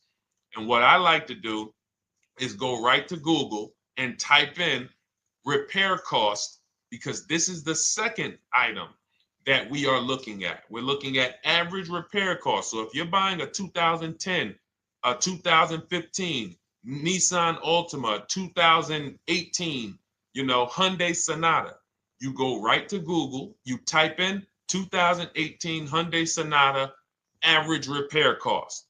Now, if you see that those typically go on the lower side, then that can take a lower set of risk where you might say, all right, likelihood of these things going wrong on this car is slim. But if you see that the repair cost is on the mid to higher side, that's shifting more risk to if something goes wrong, the cost for you to pay for it out of pocket will probably exceed the warranty.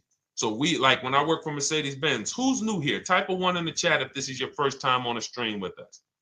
First time you've ever been here, type a 1 in the chat. First time. What's up, William? What's up, DJ Ant Nice? Good to see you. Maggie, good to see you. Enrique, good to see you. Miko, good to see you. Tetra Washington, good to see you. Jan, good to see you. Claire Clairvoyant, good name. First time, if this is your first time, just type ones in the chat so I know. I don't want to assume anyone knows who the heck I am and what my experience is. Daniel Thompson on Facebook, great to see you. So I worked for Mercedes-Benz for 5 years, General Motors for 5 years, and I ran my own brokerage, my new car brokerage, called Cars from Home. I started it in 2016. Now, when I worked for Mercedes, when people were purchasing a Mercedes, what I would tell them is buy as much warranty as you can afford. Buy as much warranty as you can afford, because I knew that when something breaks on a Mercedes, nothing's under $1,000, and typically it's $2,000-$3,000. So a $4,000 warranty on a Mercedes Benz is usually worth every dime. But at the same time, we have cars that, again, less likely for things to go wrong. And then when things go wrong, if they go wrong, they can typically be repaired inexpensively. Good to see you, Arms Reach. Welcome on Instagram. Shout out to the people checking in live. Great to see you all. So that's how you're measuring extended warranties. You don't want to get an extended warranty on a vehicle that has a low cost of repair and a low likelihood of things going wrong. You can then take your money, put a little bit to the side, have a little emergency fund, that same $3,500 that you would have put into the warranty, or $2,500, you put that to the side over the course of a year, 2 years, put $100 a month to the side, and then have that be your cushion just in case things go wrong. It's better for you to have that money in your bank account, and if things go wrong, you take it to your mechanic. You must have a local mechanic. You guys know I swear by local mechanics on cars that don't have warranties. Even if you have a Mercedes-Benz, a BMW, an Audi, something that is typically harder to work on and takes more of a specialized engineer, there are still plenty of places that have those. I mean, there's shops where they used to be Mercedes-Benz techs. Now they have their own shops. This is who you want, because their cost, their labor is going to be probably 1/3 of what a dealership is going to be. So these are the resources that, again, keep more money in our pocket while getting us the same level of service and experience. Okay, great question. Welcome, Uncle Nene. Good to see you. Uncle Nene. All right, listen. Nicole, good to see you. All right, Dolan, you can pull up the next question. Feel free to start typing your questions. And as we get more questions in, we'll try to get to all of them. You guys know we're not always able to, but we do try to get to all of them. How do I shop around for the best lease deal without affecting my credit? Well, first of all, you're talking to someone who's, just so you know, I've taught thousands of people to lease. I've gotten 7 leases. Now, when we look at what we are doing with a lease, first, we have to consider how we want the information presented to us. We are not letting dealers tell us how they're going to quote us. We are telling the dealers how to quote us. So we are going to have all our quotes. Thank you to everybody hitting the like button. I see you. I appreciate you. And shout out to the sharers. As I see people who share, I always like to give the shout outs to the people who share this broadcast with their friends and their family. And thank you to everyone who's giving gifts on TikTok and Instagram. Appreciate you all. So what we are doing when we're telling a dealership, you give us a quote with first month's payment only out of pocket, 12,000 miles per year, and put all the taxes and fees into the payment, assume tier 1. So we are presenting it now in my book and in my Shop with Deshone programs, my video checklist. I have all the templates. If you're going to do this yourself, you just need to remember how you're presenting this. You can call around to dealerships, because there's 2 ways to do this. Shopping from home. Cars from Home is about showing you guys, and I'm going to be showing you guys a ton of payments. And listen, I don't want you to feel bad, because some of you are going to see that you've left a lot of money on the table. Part of what I have to do here, and I've been doing it for 3-4 years now, is I have to tell you the bad news. For 3 years, I did a masterclass called Everything You're Doing Wrong Buying, Selling, and Leasing Cars. We put probably over 15,000 people through that masterclass. But those were people who were willing to hear the bad news They knew, Deshone, I got to hear the bad news to get to the good news. So as I show the difference in the prices that we get and the people who listen to me get, more than, forget about me, the people who are like you, the people who are on a live, saw a video, and then took action and learned and use our processes, the results they get compared to what you're getting. You're going to see, wow, they're saving $3, $5, $7, $10,000 more than me every single car. And so the Cars from Home system is about bidding. It's about turning your car purchase into a bid. You're no longer begging. You're no longer going into a dealership and begging one dealer to sell you a car, and then you go to another dealer and beg them, sell me this car, please take my money, please take my money. Meanwhile, you're not seeing the entire market and the people who would compete to get your business and gladly give you the service that you deserve by giving them a $30 to $50 to $100,000 transaction, which is what your car purchase is. So now so the big thing to understand right off the top is, now I need to learn this bidding. I need to learn to get multiple offers. So you can do this by phone. You want to do this by phone, you can call around, but you must give them that information in order for you to compare the deals the right way. Lynette, good to see you. Christina, good to see you. Melvin, good to see you checking in. Rudolph, I see you. Once you actually give them that information, 12,000 miles per year, first month's payment only, due at signing, taxes and fees in the payment, assume tier one. I want the tier one offer. Even if you think I not qualify. Now, if you got a credit score above 670, all your FICO scores, most of you will qualify for most tier one leases. So you want to see, what does this look like as I get my offers? Once you get your offers in this format, you can use the 1% rule as the gauge. The 1% rule is been around for more than 20 years. Everyone who leases and who's savvy, we understood if your lease payment is 1% of the MSRP or less, you stole the car. That includes taxes, that includes fees. You're still in the car.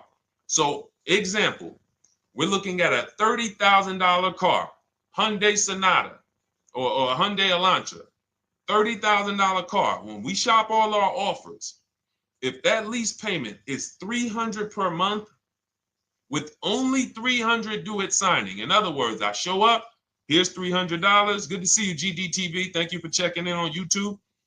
Once I give you that $300, that's my payment for the next 35 months.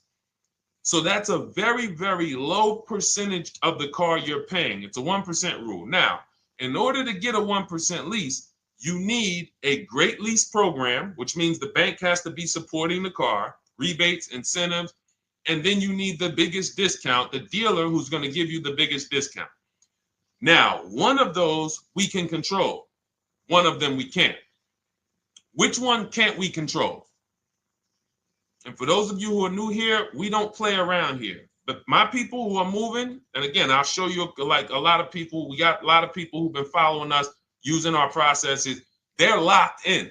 They're not casually on a live here. We're not casually here talking. They are locked in.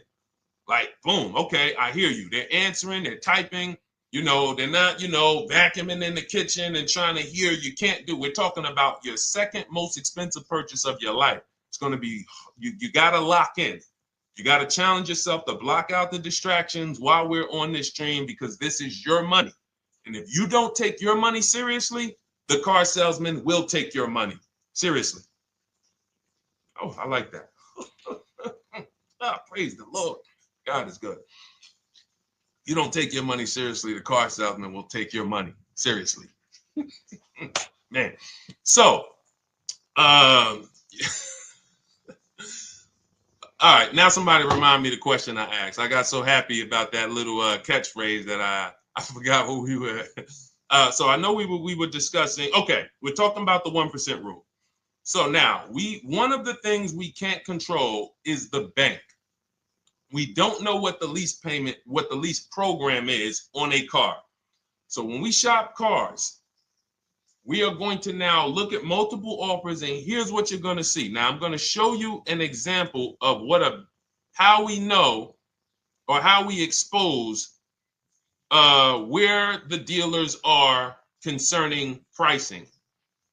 Now, you can't see this on TikTok, but on YouTube, Instagram, Facebook, you guys can see this. I'm going to tell you guys about it. YouTube just doesn't let us do the same type of stream. But this is a particular Infiniti that we shop for. We have offers ranging, this is a $61,000 vehicle. We have offers ranging from $680 per month, which is a 1.1% lease. So a $61,000 car, $680 per month, that's 1.1%. We divide the monthly payment into the MSRP. Now, we can see here that there are some offers already from dealers that are almost $900, $889 per month. $889 per month, $873 per month. So now when we look and we say, whoa, how can we have two, like we have all these dealers have the exact same car, yet one of them is $200 per month higher than another dealer. Exactly. We call them the 80%. The 80%, even after back and forth, even after, hey, we'll take off some money. All right, we'll drop the payment $50 a month. Their offer is still so high. It's a horrible deal. Now, why would they offer this? And this is consistent. So I don't want y'all thinking, well, the dealers that I walk into, they're different, Deshone. They take off more money. It does not matter what you think. If you don't have the market reports, if you don't know how to get multiple offers so that you can see, we do this all around the country. We have students all around the country in Cars from Home. We have people we shop for. We have over 13,000 books sold now. Like, we have lots of data to prove this. 80% of dealers are going to be overpriced. This is another particular deal on a Toyota, a market report. And you guys can see that the out-the-door prices here, list price, $32,000. Out the door price with taxes and fees, $38,000. That means that dealer is charging all types of fees on top of their price. The $39,000 MSRP. Look at line number 3. $39,000. Out the door price is $41,000. We can see $39,000 out the door includes taxes, includes all the fees. So we can see that these out the door prices in the left, in the right column, are way higher than the MSRP, $35,798. Out the door price is $39,700. But look at the green. Look at the green. This is what we call, we found the dealer at this time who wanted to win the bid. They wanted to win the bid. They needed the car sold. This is a rotation. We don't say to them, wow, they won the bid one time, so they must win the bid all the time. No dealer can win the bid all the time, or they'll be out of business.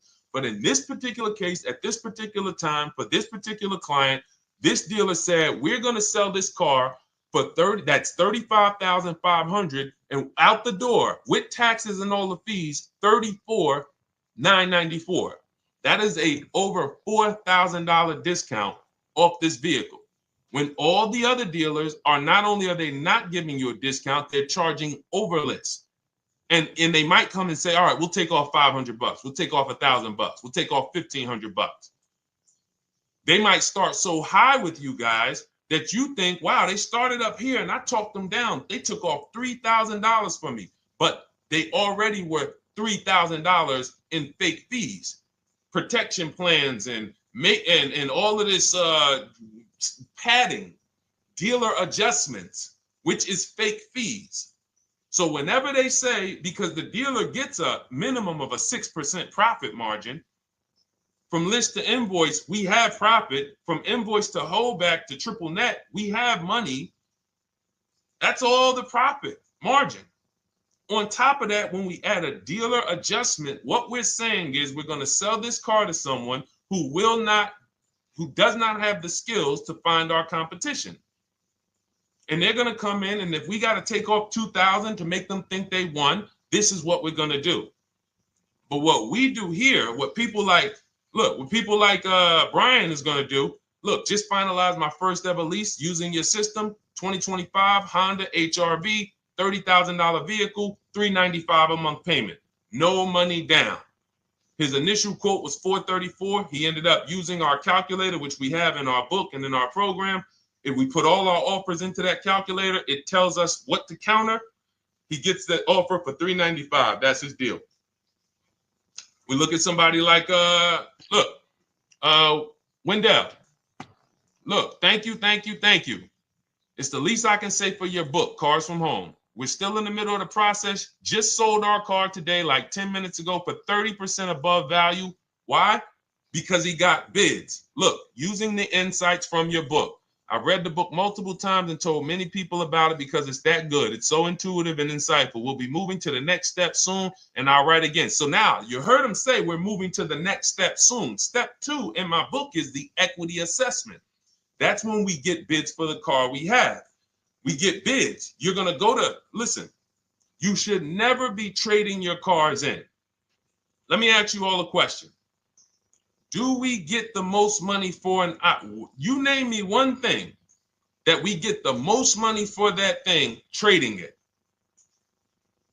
Name me one thing. If I had this iPhone, do I get more money trading that iPhone in for another phone, or do I get more money listing it online and selling it to whoever will pay the most? Trading or selling? Let's go. Who's locked in? Tax advantages are very small. I understand you, Ronald, but the tax advantages, we have people that are selling their cars to cash buyers for $3 to $5 grand more than what they can get on trade. A tax value, a tax advantage for the difference is not, it's minimal. Exactly. Thank you, King Carter. You listed. So the money is in the bids and the competition. So going back to this person who asked the question, how do I get the best deal on a lease? It's going to be through multiple offers. That's my 2 favorite words. I would wear them on a shirt if I didn't wear unlearn, relearn. Because more than multiple offers, I need you to unlearn. Because the people who come with bad information from years, Deshone, this is not how my uncle taught me to buy cars. Deshone, this is not how I ever heard about getting cars. I was always taught just go in and just don't tell them about your trade and then ask to see the invoice and all of this stuff.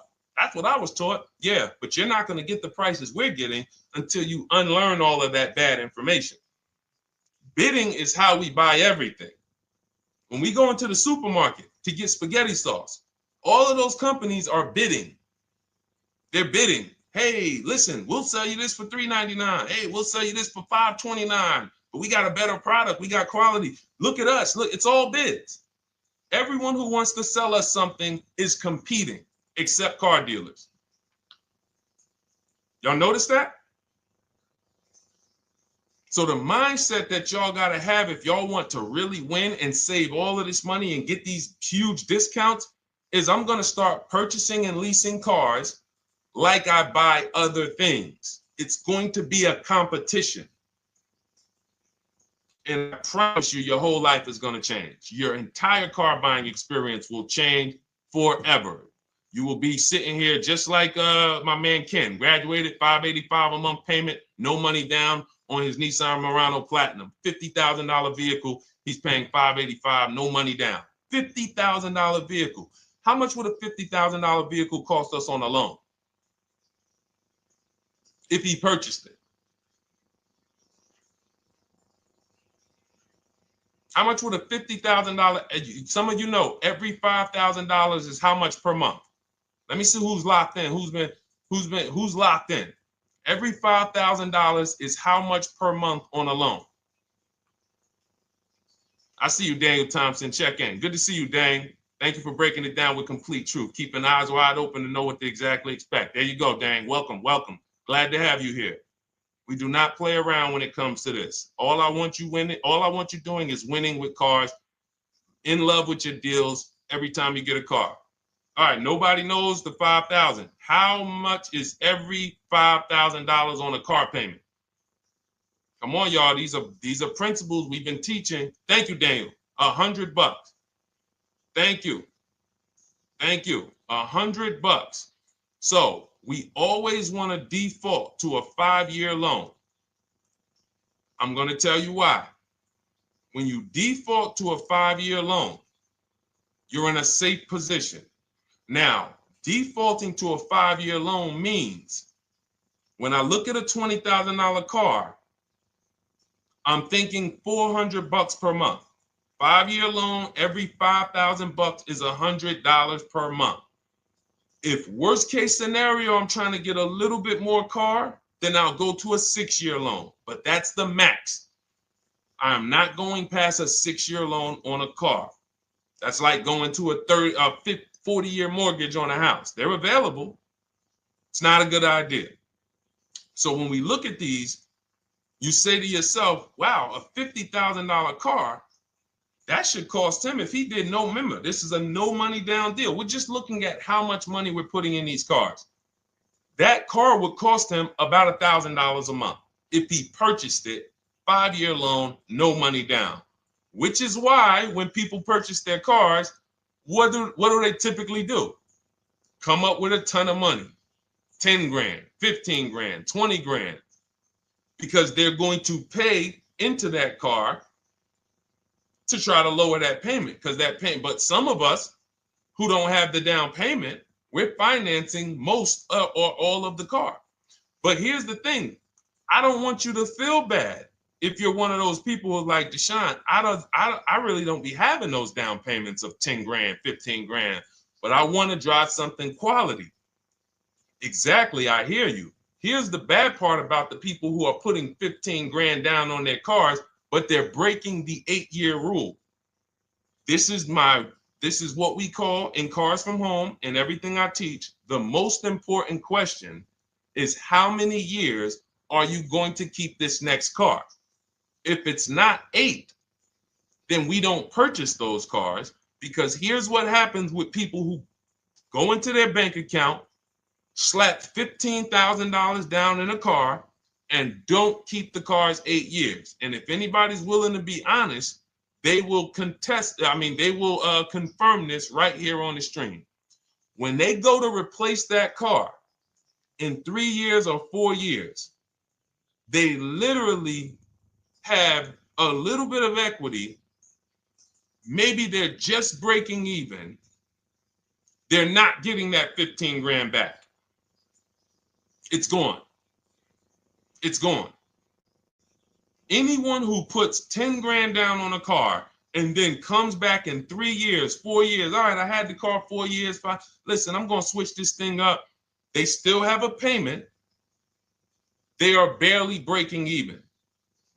Meanwhile, their payment was 400 or 500, almost double what it would have been if they leased a car, got a below market lease, and they drove a car, no warranty after 3 years, they're driving an inferior product. So if it sounds like I'm here to destroy people from purchasing who are not keeping their cars long-term, that is the goal. Because as long as you are buying cars that you're not keeping 8 years and you buy them, you turn around and you replace them, you are going to continue to spend way more money than people getting below market leases like Ken and like a lot of other people I'm going to show you on the stream. Lots of other people. Look, dealer American Senior Benefits Plan. He's enrolled with us under his company name. Dealer MSRP on this car was $36,300. 2025 Kia Sport X line. MSR, boom, boom, 561. Monthly payment is $400. Use the system back and forth. Got $400 a month on a 2025 $36,000 car. Once we put our taxes and fees in that would be a $700+ payment. $700 payment. He's paying $400. And y'all wonder why people are losing cars. $300 more per month to drive the same car? It's ridiculous. Imagine somebody like you, when you learn, now you're pulling up. I'm going to tell y'all one more story, and then we'll go into some more questions, because you might not remember what I'm saying. So those of you who have the book, you got this for the rest of your life. But you will remember, hopefully, a story. I'll tell you about my neighbor. So my neighbor finds out that I'm into this car business and that I educate. And he said, hey, Deshone, I was watching some of your videos and I come across this 8-year rule that you teach. And his wife had actually had a Kia Telluride. Popular vehicles, probably been one of the most popular SUVs, that the Palisade, since 2007, 2019. Super popular vehicles. People were charging $5,000 over sticker for them during the pandemic. People were paying it. We were getting them at discounts. Now, his wife totals the truck. She has an accident, totals the truck. She's fine. Truck is totaled. He was financing it. He said, Deshone, I see this 8-year rule thing, man, and I don't keep my cars 8 years. I said, okay. He said, so I'm thinking I should, like, you're saying I should be shopping for a lease on my next one. I said, exactly. I said, make sure you get multiple offers, because if you just walk in and say, hey, work me up a lease, they'll give you the same payment you had on the purchase. And then they'll tell you something ridiculous that they want you to believe, like, hey, the lease is the same price as the purchase, so you might as well just purchase it. And people believe this stuff. Now, I said, you get multiple offers, stay at home. He calls me, he says, Deshone, I got the new version of the Telluride, new. I'm paying $479 a month. He's $497, and then he said, I think he put down like $1,000, bring it down to $479. $497. He was just paying $800. Do you think anyone can tell him anything about leasing? He's pulling up in the same exact truck. In fact, the newer version. He knows he wasn't going to keep the car long term anyway. He's not going to pay it off and then keep the car and have a paid off Kia Telluride for 10 years. That's not what he does. He keeps them 3 years, 5 years, 7 years, and then he replaces them. So why is he paying $800 a month for years, no warranty, when he could be driving brand new ones for $497 a month, problem free? But as I said, some people are determined to pay more. But the people who, once you get this leasing thing, if you're not keeping your cars, it will change your life. Now, again, I got a car I'm purchasing, we're keeping it. Anything you are buying, keeping 8 years, forget about leasing. It shouldn't be a thing. Who keeps their cars more than 8 years? Let us know. You're an 8+ year person, let us know. In fact, I don't even want to ask, who has a car right now that they've had more than 8 years? And then we'll answer. I want to get Kathy's question too. And then let's get some purchase questions. Let's get some used car questions. Let's get some bank financing questions. We do it all here. But one of the most misunderstood subjects is this leasing thing, and it is costing you guys thousands of dollars every year.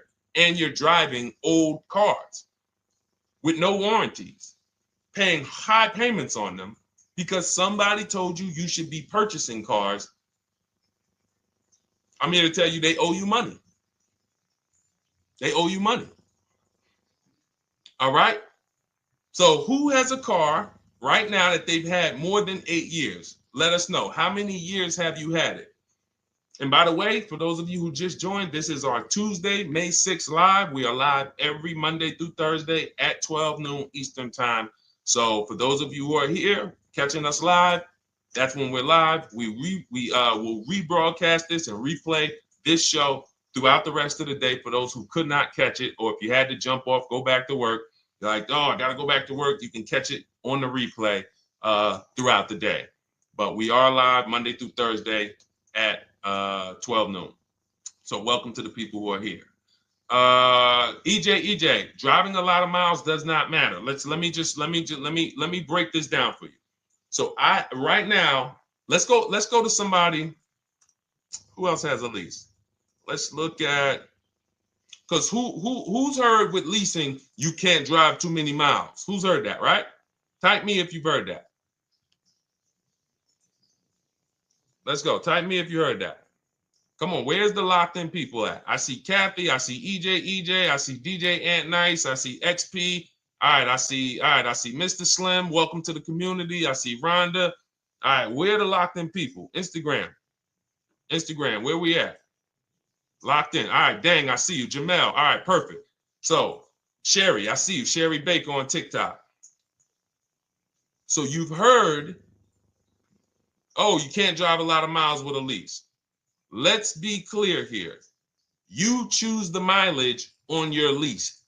It's not selected for you.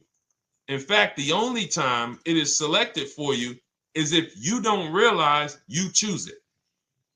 That's the only time they're going to choose your mileage for you. If you go in and you do something like, hey, work me up a lease deal, they're probably going to work you up a 10,000 mile a year lease deal.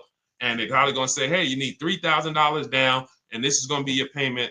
And next thing you know, it's a high lease, and it's just terrible. Happens all the time. We tell people how to quote us. First payment due at signing, taxes and fees in the payment. So now let's look at a lease, and let me show you what it would look like. So this is Val Boss Lady. She's in our Shop with Deshone program. Everything that you guys know that we're talking about here, if you're like, hey, I really, really want to go deeper, I want the step-by-step, the blueprint, that's my digital book, Cars from Home, 7 Steps to Saving Time, Money, and Avoiding Dealerships. Normally $97. You get a welcome offer. It's 30 minutes because I want to see you win, and you get 75% off for 30 minutes. If you go to my TikTok bio, Instagram bio, YouTube comments, Facebook comments, click those links, and then click that one that says $24 welcome offer. 30 minutes only, reward for taking action. You have everything we teach, the low market leases, the low market purchases, used cars, bank bidding war, making banks and credit unions bid, all of that, $24. You can, somebody emailed me yesterday, said, I'm $15,000 up with what I've learned from you already. And so if you can get it for $24, you can save tons of money for the rest of your life on a $24 investment. In this case, Val's in our, she's more of a wants to do it with me type. Videos, checklist, she doesn't want to read. That's our Shop with Deshone, do it with me program. I coach people. And so she gets a deal on this particular car. Same information, by the way. Not better information here than the book. It's just different learning styles. So she gets a $51,000 electric vehicle, 2025, beautiful vehicle. She's paying 1.16. So her payment on this car, on this $51,000 car, let's continue to make sure we understand the price of these cars. $51,000 car, her payment is $591. No money down. Now, some of you might say, wow, if I got $591, I'd probably put like $3,000 down, bring it down to $499. You could do that. That's how we can do that because she already got an incredible deal. Then we're just determining how we want to structure our payment. And thank you for everybody sending me gifts. I appreciate you. Thank you for all the badges. I don't take it for granted. And thank you for everyone who's hit the like button. Those of you who are double tapping the screen. Every time you hit something on TikTok, you like it, you double tap the screen, you keep running those likes up. We appreciate you. It does matter. It helps spread the word. So let's say Val wanted, she's a high mileage driver like EJ. Let's say, EJ, how many miles per year do you drive? 20,000, 25,000? Let us know. I'm gonna show you why. In my book, I have 2 strategies for high mileage drivers. I'll tell it to you guys right now.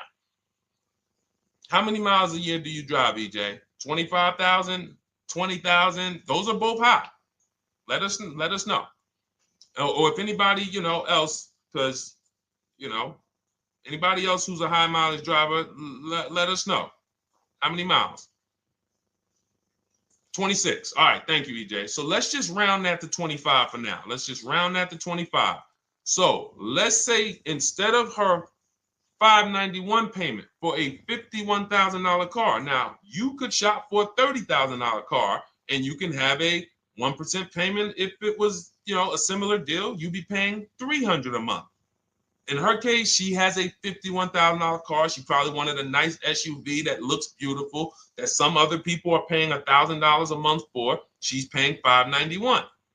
But if she wanted to bump it up to 15,000 miles a year, she'd be paying another $30 more per month. She'd be paying $620. Now, if she wanted to bump it up to 20,000 miles per year, she'd be paying probably another $80-90 per month. So she'd probably be paying $700 to drive 20,000 miles per year. Now, let me tell you guys, because some of you guys who are like, yo, man, those payments are high. We're talking about $50,000 cars here. So if you were shopping for a $30,000 car or $35,000 car, naturally, if we took the same exact numbers, let's take a $35,000 car, 1.16 lease. That's a 406 payment, probably $399. So now, in order to go, and let's say you're a high mileage driver, just like EJ, you want to add another 15,000 miles to your lease. You're probably going from 400 to 550 or 575. But you have all the mileage you need. And here's the beautiful thing about that. If I'm paying $175 more per month, but I get all the mileage I want, and when I drop this thing off, I get a new one, I don't have to worry about negative equity, and I put no money down. That is way better than what most people are doing out here, what everyone's doing. Because I'm gonna tell you what most high mileage drivers do who don't put money down. They will go in, buy a car, take a super long loan, 6 years, 7 years, just so they could afford the payment. Now, here's what happens. They drive the car, they put 25,000 miles a year on it. They come back in 3 years or 4 years, and they say, wow, I got 100,000 miles on this thing already. Let me go and swap out the car. What situation are they in at that point, guys? You put 100, you got a 6-year loan, average loan. You drove 25,000 miles per year. You put 100,000 miles on the car in 4 years. You come back, you still have 2 years of payments left. 15 grand negative equity. I used to see it all the time. Thank you, I am rich. Locked in on Instagram. I see you. Locked in. See it all the time. Every car salesman who has dealt with a normal 25,000 mile high mileage driver that does not keep their cars sees it all the time. They come in, yo, man, what you do for a living? Man, yeah, I do DoorDash, I do Uber. Oh man, I work in sales. You know, I'm on the road a lot. You know, I'm here. You know, all right, I want to replace this thing. I got like 110,000 on it. Okay, you still got a loan on it? Yeah. All right, we already know you got negative equity. Then we appraise the car. All right, the car's worth like 7,000. How much you owe? Man, you owe 19,000. All right, well, what can I do? Can you get me into something? Roll that loss all the way over. On top of that, you finance the car, so your payment is high. You finance the whole car, so you're paying a high payment compared to if you had leased, just literally shop for your leases, added your miles to the lease that you needed. You're paying $175 more per month. You got a brand new car. And I'm going to tell you, I did not make this up. I learned this from someone. A lot of what I'm teaching you, I learned from my clients when I was in the dealership. This guy, I worked at Hyundai for six weeks. Man, this dealership, the owners got indicted. I got out of there. Way before the owner got indicted. It just had straight up highway vibes, like the worst you could ever imagine. As I was in there for 6 weeks, I was a manager. I enjoyed being a manager. We did a lot of deals in my department in 6 weeks. But I said, I am out of this place. Anyway. But I learned something very valuable there. We had a client a customer was returning his lease on his Hyundai Sonata. Guy comes and I'm grounding the lease. I'm doing the paperwork for him. He has 72,000 miles on the car. 72,000 miles. I said, how the heck? I said, you lease this? He said, yeah, I always lease. That's all I do. He said, I used to buy my cars every single time I came.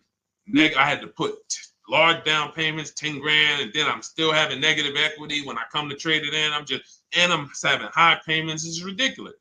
I looked at his payment, and let's say the average payment for a good deal on a Sonata at that time was $300, $325, whatever it was. He was only paying like $550. He was only paying like $150, $175 more per month. He had a 25,000 mile a year lease. And that's what he did. I drive these cars. I'm on the road. Boom, boom, boom. I change my tires. I do my maintenance. 3 years. It's a fixed cost. There's no variable cost. I don't have any surprises. I'm not getting hit with a negative equity bill that I got to transfer, which means when I transfer my negative equity, I get less car on the next transaction.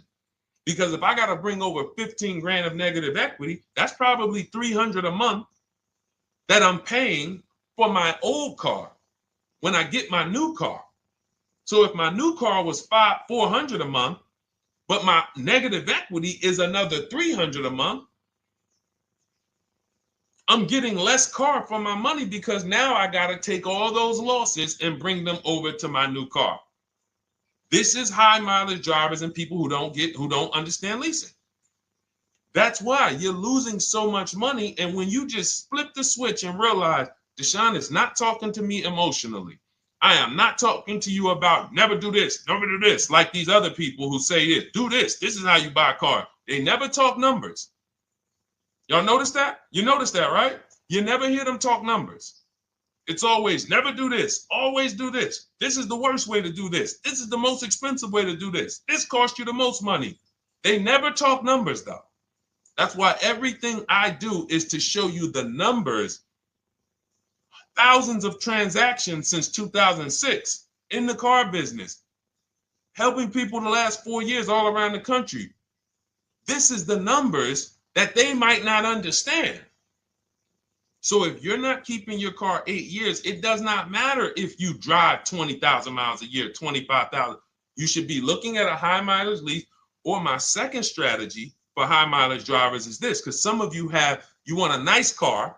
This is for my people who you're like, man, Deshone, I'm on the road. I got my car that I do my work in. I kind of, slep it around.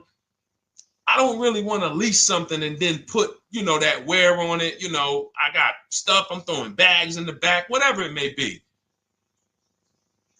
There's a strategy we created called 2 cars, 1 payment. And what will happen is your first car will be a purchase. And if you have an existing car, you're going to keep that. So let's say you have a car now, you're driving a lot of miles, you're doing your 25,000 miles a year. You pay that car off. You keep that car, and then you go and you lease you something nice, regular mileage. So you might get a 12,000 mile a year lease, and then you drive 12,000 in your mileage car, 12,000 on your nice car. Because some people are like, I want a car that I could, when I need to go somewhere nice, this is what I want to drive. When I'm with my family, this is what I want to drive. But when I go to work 5 days a week, I'm going to drive my mileage car, 3 or 4 of those days, and then I'll take the lease maybe 1 of those days, and I'm splitting the mileage. You still have 1 payment. It's low. And then every couple years, you replace the mileage car or you replace the lease car, and depending on when the lease is up. But you want to keep that, and that mileage car should be something that will last. Ideally, something that you can get 200, 300,000 miles a year out of that car. Because that's what that car is there for. Man, I'm hopping in this thing, man. Oh, transmission went out at 170,000 miles. Go get you a rebuilt transmission. Boom, boom, drop it in there for $2 grand. Get another 80,000 miles out of that car, but you still got your lease car, and you're just splitting the mileage. Both of those are short-term strategies for high mileage drivers. That is not for long-term people. If you're a long-term person, I keep my cars 8+ years. Forget about leasing. You should just be finding the best deal, below market purchase, keep the car, something you can keep for 8+ years. You can put 30,000 miles a year on a car 8 years in a row. If you get the right car, and in 8 years, you got 240,000 miles, and then you replace it. Forget about leasing. This is only for you guys not keeping your cars 8 years. You're getting killed on depreciation. You're paying tons of money. This is you are the people who should be leasing. Okay? So everything we're talking about this is the Cars from Home system. We teach this. I'm not freestyling this. This is in my book, digital book, Cars from Home, 7 Steps to Saving Time, Money, and Avoiding Dealerships. We have two strategies for high mileage short-term drivers, 1 strategy for high mileage long-term drivers. And so if you want your copy, you can get it for 75% off. That's our welcome offer to you. As a 30 minutes. Welcome. Thanks for being here. I want to reward you. If you want everything we teach in a step-by-step way, go grab your digital copy. It's in my TikTok bio. It's in my Instagram bio. Click those links. We also got a link in the YouTube comments and the Facebook comments. Grab your copy and make sure as soon as you purchase, screenshot the thank you page. You're going to see thank you for your purchase. screenshot this page because it has my support team's email on there. And then there's a link for you to open the book right there. You can save it right to your computer or right to your phone. Okay, but and we also have a special for those of you who are like Deshone. What about that, video checklist and coaching program? That's lifetime access to my video checklist. You're like, maybe Deshone, I don't really read. I like step-by-step videos. And also, I want to be in your Facebook group. We have 1,600 people before you that are in that group. 2,300 people that are shopping with us that have a lifetime access to our video checklist. We have a $200 special for that welcome offer. And so I'm always about rewarding people for taking action with a special offer. It's limited time though. And so get in where you fit in. All right, let's keep it going. Thank you, Corey. Said amazing knowledge. Thank you. And I'm glad I saw somebody said that's a great idea with the 2 cars. Thank you. It's a great idea. All right. You've convinced me to lease my next vehicle. Awesome. Awesome. Does your service shop for lease terms on the car? Absolutely. If you qualify for done for you, that means you just want to relax. That means we only shop for new cars and leases for people, new purchases and leases. And you have to have a FICO score over 670. But yes, here is a market report that we prepared for a client. Let me put on Do Not Disturb. Here's a market report we prepared for a client.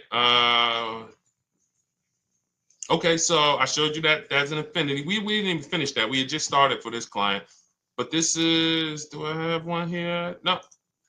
Do I have a lease market report here? Yeah, right here. So that's an example of what a Kia, this is a particular Kia lease where their best offer was a 1.27 offer. Now, here's how you know you found the bottom of the market.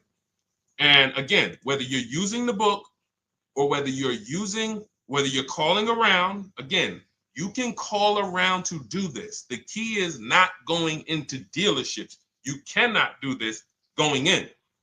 Once you get your offers, you know you found the bottom when your best offer is between $150 to $200 less per month than your worst offer. And if you're purchasing, you should see a spread of between $3,000 and $5,000 minimum between your best offer and your worst offer. That's when you know you've shopped correctly. Because until you find the 80% dealers, you have not shopped correctly. If you're like Deshone, these prices still seem close. You have not found, you're talking to the 80%. You haven't found the 20% yet. Because the 20% is going to be that $3,000 to $5,000 less than the 80%. That is just the numbers. That's the way it works. So yes, so when some cars you're going to see that the lease program won't allow for a 1.1% lease. The best offer, like, we've shopped Hyundai Palisades for years. And I got my dad one back in November. And his best offer is like around 1.3, 1.28. That's the best I've ever seen on a Palisade. I've never seen a 1.1 on a Palisade. I've had people in our Charles. Some of you know I posted pictures of him when he got his Palisade last year. We clear out the old pictures because we got a bunch of new people with 2025. So we're not going to sit here and talk about 2024s anymore. We got Ken, we got Melissa, we got Sheree, we got a bunch of new people, just Ralph. We're not going to, but I do remember posting Charles who got his Palisade and he's like, he shopped, used the system, got his multiple offers. Best deal was 1.3. So that's where it comes in at because of the lease program. That dealer is already taken off to win the bid, probably taking off $5-6 grand. But if they don't have more rebates and more incentives and a better, then it's not going to lead to a 1% lease. So the 1% leases come from major incentives. Maybe sometimes they have too many of the vehicles. They want to move them. Lots of bank support. But what I tell you is you should be looking for between 1.25 and 1.5. That's how you should budget for a lease, between 1.25 and 1.5. That's a great deal. And if it has a really aggressive lease program, once you get your bids, you're going to see it fall under the 1.25. You see it fall into 1.1, 1.2. but we don't know what the lease program will be until after we shop for that vehicle. Okay? So yes, absolutely. It's an empowering way to shop. It's also fun because you can see, man, I'm not begging anymore. Like these people are like, please do business with me. Please do business with me. And then you start to feel bad for everybody who's still in those dealerships doing it the old way because they're talking to the 80%. There's no way they can win. They don't even know there is an 80% to realize that's who they're talking to. So when the dealer says, all right, I'll take off $4,000, they're like, wow, I won. Man, the dealer took off $4,000. But if they saw the whole market, they would understand that that dealer actually is overpriced by $7,000, $10,000. So taking off the $4,000 means nothing. It's just sad. It's a sad thing. And that's why I spend my time trying to convert you guys from negotiating one-to-one to getting multiple offers so that you can see for yourself. All right. Thank you, Julie, name Richardson. Thank you for sharing. XP got the number 2 gifted badge. Forgive me because I don't really know what that means, but I just know that's what it's saying. So I appreciate it. Thank you, Corey22. Sherry Baker, thank you so much. Number 1 gifted badge. All right, let's go to some more questions. We got some more questions. Dolan, I'm sure you got a lot of them. And what I'm going to do for the rest of the broadcast is just try to do rapid fire questions and answers. Okay. And if you guys want me to go deeper on any particular subject, then just feel free to say, hey, could you go deeper on that? How do you get a car loan with bad credit? Well, we have a resource. It's not our company. We have nothing to do with them. But we always try to stay up to speed on who's financing people with bad credit, because the goal is you don't want a dealer controlling your financing. Somebody just came up to me. He's a neighbor. He's like, aren't you in the car business? I said, well, yes and no. He's like, well, listen, I got a connected Acura. Anybody you send me, they get anybody approved, I'll give you $1,000. I said, okay, cool. Thanks for the information. For them to give me $1,000 just for sending the customer, and he's also a middleman, he's not a salesman, how much money are they making on the customers? If they're going to give me $1,000 just for sending someone with bad credit to them, how much are they making on the deal? Arms Reach, congratulations. Just got my book. You use it when, please send me your email testimonial. Well, as you use it, just as you do your equity assess, everything, email me. Congratulations. How much are they making? We can imagine, right? If they're giving me $1,000 just for bringing them the customer. So this is what happens when you let the dealership control the loan.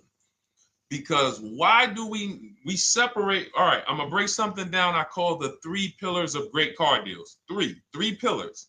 You can't get a great car deal without maximizing each pillar. And some of y'all that have been with us for 3 years, y'all already know the 3 pillars. First, who you buy your car from. Second, who you get your loan from. Third, who you sell your old car to. That's 3 separate transactions. The car business has trained you guys to give them all 3. All 3. The car business has trained you guys to give them 3 transactions. Anytime you purchase the car, who's done this? Be honest. Purchased the car from a dealership, sold them your old car, in which case you call it a trade, and they got you your loan. Who's done this? 3 transactions in one. Why do we know these are 3 transactions? One, there's competition. People want to buy your car. It's okay, Corey. That's that. Thank you for being honest. That's how we change. The reason why we know that these are 3 transactions because there's people who want to compete in every one of them. There are people who want to buy your car. That's why step 2 in our book, we never trade. We get offers from CarMax, Driveway, Carvana, AutoNation, Car Gurus, Kelly's Blue Book Instant Cash Offer. It's a bid. We just had someone sell their lease. Miss Hickman, she sold her lease, made $4,700 selling her lease. CarMax won the bid. Drove the car for 3 years, had equity. She dropped her lease off. They gave her $4,700. Won the bid. That's one pillar. Second, who I'm going to get my loan from if I'm getting a loan. Those of you who are paying cash or leasing, this is not a pillar. But we need to bid out our loan. We had a great talk yesterday on our show yesterday where I asked, who do you guys get your loans from? Most people said the bank, the credit union, the dealership. One person said the right answer, whoever gives me the best APR. That's the right answer. And then we have who we buy our car from. There's banks and credit unions that want to compete for our loan. There's multiple dealers who want to compete to sell us a car. So we can't get a great deal until we have bid out each pillar. And that's why when we have bad credit, if we let the dealer now control, this dealer has a car. We didn't bid out that car to find out, is it a great price? Now they're also giving me the loan and they're charging me 25%. We didn't bid that out to see, is that the best loan I could get, even with my bad credit? Is that the best loan I can get? So the key, what you want to do first if you have bad credit is I'm online looking for anyone who will finance me with bad credit separate from the dealer. I'm not going to Carvana.com and saying, hey, you can get a car with us you can get a loan with us as long as you buy a car from us. You're mixing the transactions. You're taking away my ability to get bids. I'm finding someone you should check out. There's a resource. Oh my goodness, what's the name of the company? It's in my book, but I want to give it to you.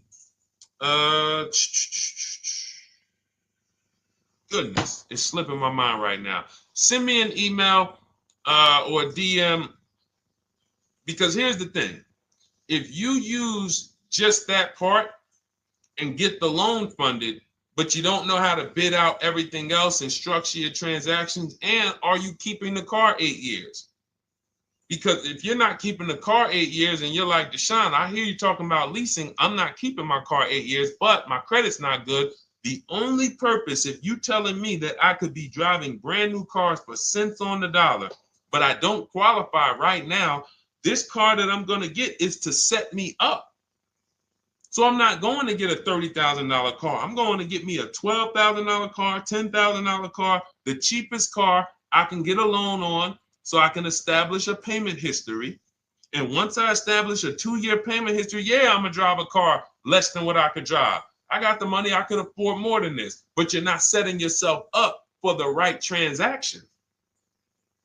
You should be setting yourself up and saying, all right, I'm going to sacrifice with this car, drive something that I know this is not my ideal car, but I'm going to build 2 years of payment history. So when I go and I swap into my lease in 2 years, I'm out with a brand new car. I'm paying cents on the dollar, and I won. But it was a plan. It was a long-term plan. This is the second most expensive purchase of your life. You can win every single time, or you can lose and set yourself and your family back 5 to 10 grand each car or more. Every time you get a car, it's 5 to 10 grand more you're coming out of your family's bank account than what could have. Then you got the car breaking down. Now you got tow trucks, all because you don't have an actual plan you're rolling out. And that's what I see a lot of people do with bad credit. Oh man, I got bad credit. I'm just going to go and get me something. I could afford $600 a month. And they go and buy the most expensive car. But because 25% interest is on the loan, they're not getting the most car for their money. Now, 3 years down the road, they're going to pay the high payment, still have negative equity because the interest is so high, and then they go and swap and do it again. And because the payment's so high and the car is older, because they want something fancy, but they really can't get that because, again, the interest is high. That's eating into their budget. Now they're going 3 years down the road. They missed 3 payments. They were late 3 times, so they're no closer to leasing. Credit's still bad. This is disaster. So if you're a long-term person, I break it down for you guys into two groups of people: long-term, short-term. Long-term high mileage driver, short-term high mileage driver, different plan. Long-term bad credit person, short-term bad credit person, different plan. If I'm a long-term person with bad credit, here's what I'm doing: finding the absolute best car I could find, getting bids, either new cars or used cars. We got the strategies for both. You can use the marketplaces, cars.com, Car Auto Trader. We got a whole strategy for how we find used cars, but you find that car, you pay your loan of 20%, 19%, 18%, if that's the best you can get. Because here's what you're going to do. In 2 years, you're not swapping into a lease. In 2 years, you've established a payment history, you fixed your credit, and now what are we going to do? You got a quality car. You're not thinking about trading it. You're not thinking about replacing it. You're like, man, this is my car. It's a great car. I'm just paying daggone 20% interest. What do I do now after 2 years? Now that my credit is good because I got a quality car, dependable car, I'm focused on fixing my credit over 2 years. What am I going to do after 2 years? Anybody?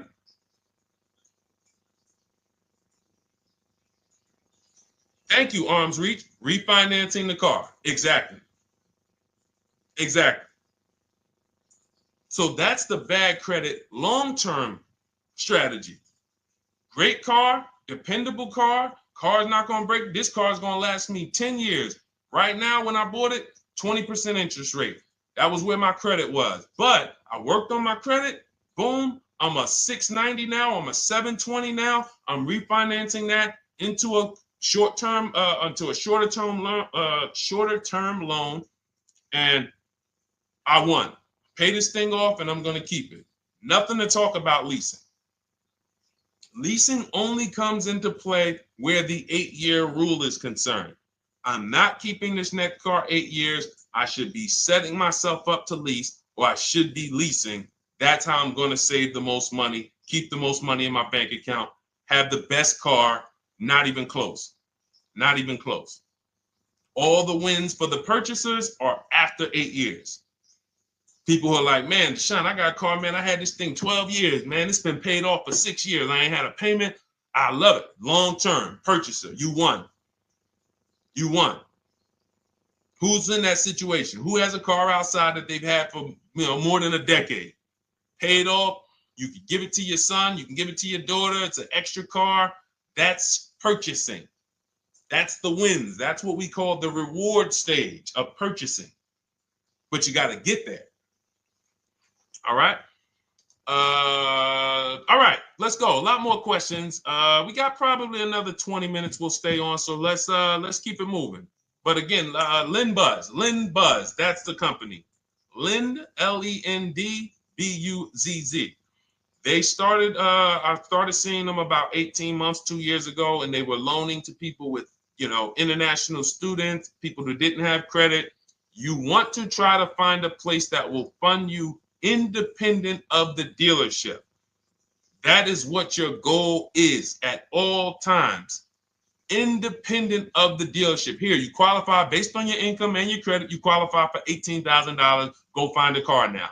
That is what you want.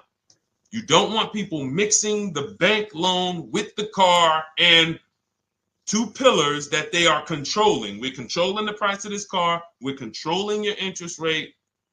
We don't want that. Yep, exactly, Cindy.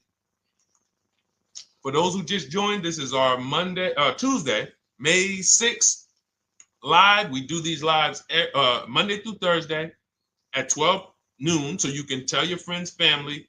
We wanted to now come up with a constant and consistent time where I can meet with you guys. If you don't have, if you can't stay the whole broadcast, we will replay these throughout the day because sometimes people got to jet back to work. They're watching us on the lunch break.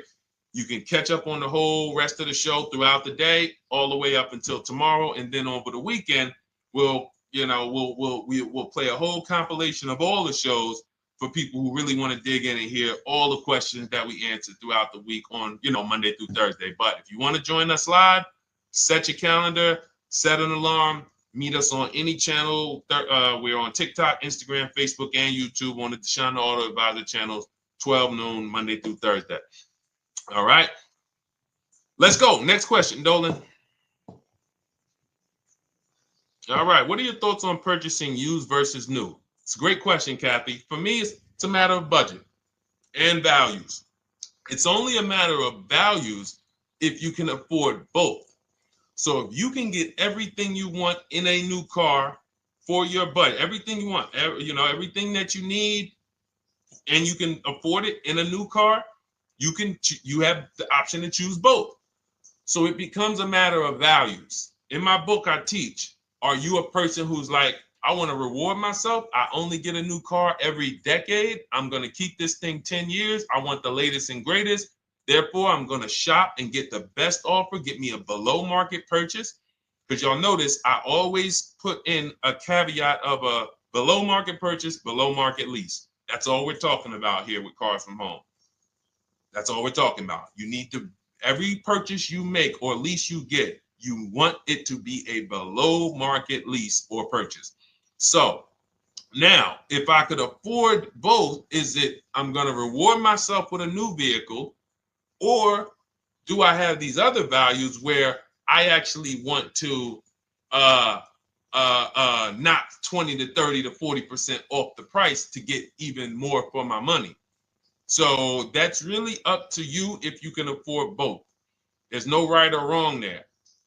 It's a matter of, like I said, the values. Now, some of you once you look at your budget, I have a tool in my book and in our video checklist, the coaching program called the Perfect Budget Calculator. We invented this. So it's not on Google. You'll hear a lot of the stuff, almost nothing we teach. You're like, if you ever go to look for it, the 8-year rule. No one talks about it. We created it.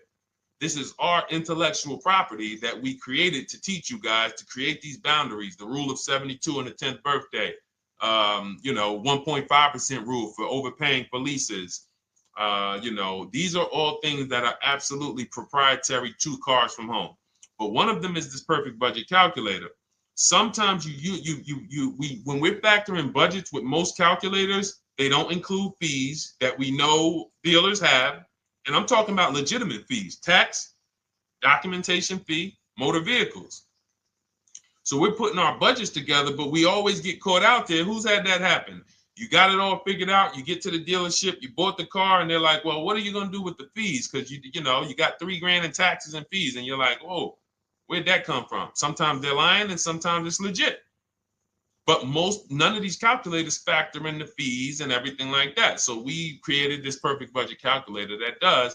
But here's the thing. Once you find out what your budget is, even if you're budgeting with a normal calculator, just add a couple thousand to account for the taxes and the fees. But you might see, I can't get everything I want in a new car for this budget.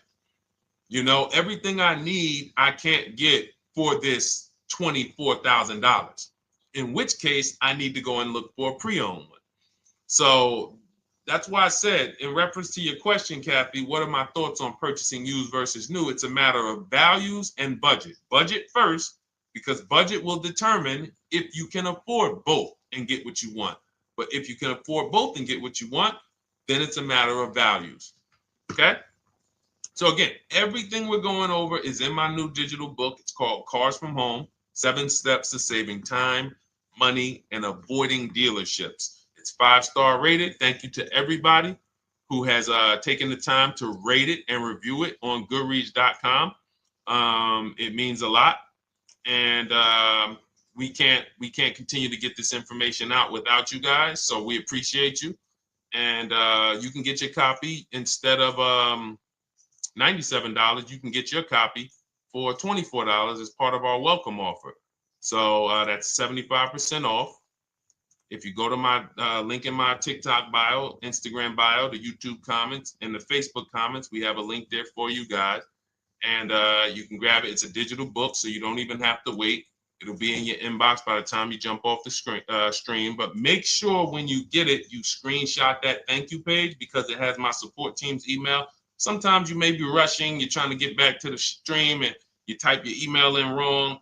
Also, as soon as you purchase, the link to open the book is right there. So it'll say open the book below. You can save it to your computer. but I would rather you get it for $24 than $97. Although we've sold a lot at $97 because people feel it's worth every dime. You're going to save thousands and thousands of dollars for the rest of your life using what's in the book. Your first transaction, you probably save $4,000 to $6,000 to $8,000 depending on the car. So $97 is great, but $24 is even better. All right. And for those of you who have a different learning style, you'll see in there, shop with Deshone. You're more of a do it with you person. Do it with me, Deshone. Okay. We have lifetime access to shop with Deshone, and I coach you personally for 6 months. So we jump on Zoom calls twice a month. And some of you who may qualify for done for you, just do it for me. If you qualify for that, we have a welcome special for that too of $300 off. So get in where you fit. And those of you who are new or you're like, Deshone, I like what you're talking about, but I still don't trust you. You can start with our free cheat sheets.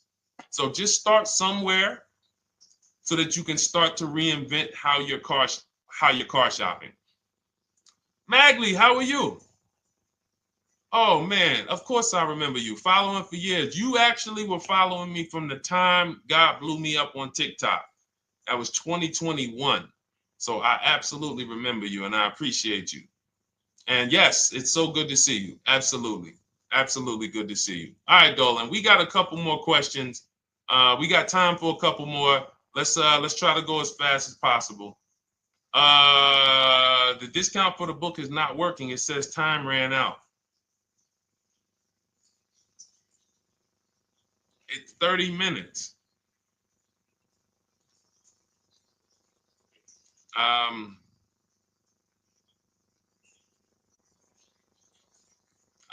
don't know. I don't know. Y'all help me out. I don't know what to do with that. I'm sorry. If the welcome offer for $24 was not really 30 minutes, then that means I'm just lying to you. You know what I mean? I'm just like, oh yeah, it's 30 minutes, but come back in 2 hours and it'll still be, you know what I mean? It's, start with the cheat sheets. You know what I'm saying? Like start with the cheat sheets. Get yourself your free cheat sheets, and start there. And when you feel better about working with us in some capacity, you go to the next step. Start with the free cheat sheets. All right, let's go, Dolan. So I'm a new driver. Should I be looking to be an 8-year person or a lease person? Well, I'll tell you this. I got 3 young adults. 2 my daughter, my daughter who's 18, my niece who's 20, and then a young man that I, basically like a son to me who's in the Navy and he's 21. Well, he'll be 21 this year. So he's 20. Now, they all called me in the last 3 months because my daughter's getting her license. My daughter didn't call me. She's getting her license in the next, in June. And we've all talked about this. How should I get this car? Now, my situation when I was 22, I'd already bought a $500 Mitsubishi Eclipse. Transmission went out on me probably after 6 months. And then I bought a buy here, pay here car. This is before I got into the car business. I got into the car business, I was 22, working for Pontiac GMC Buick. So I get this buy here, pay here car. It was a quality Chevrolet Cavalier. I didn't know anything about cars, so I went to a local spot. They said, hey, put down this, just pay us $50 a week. So I did that.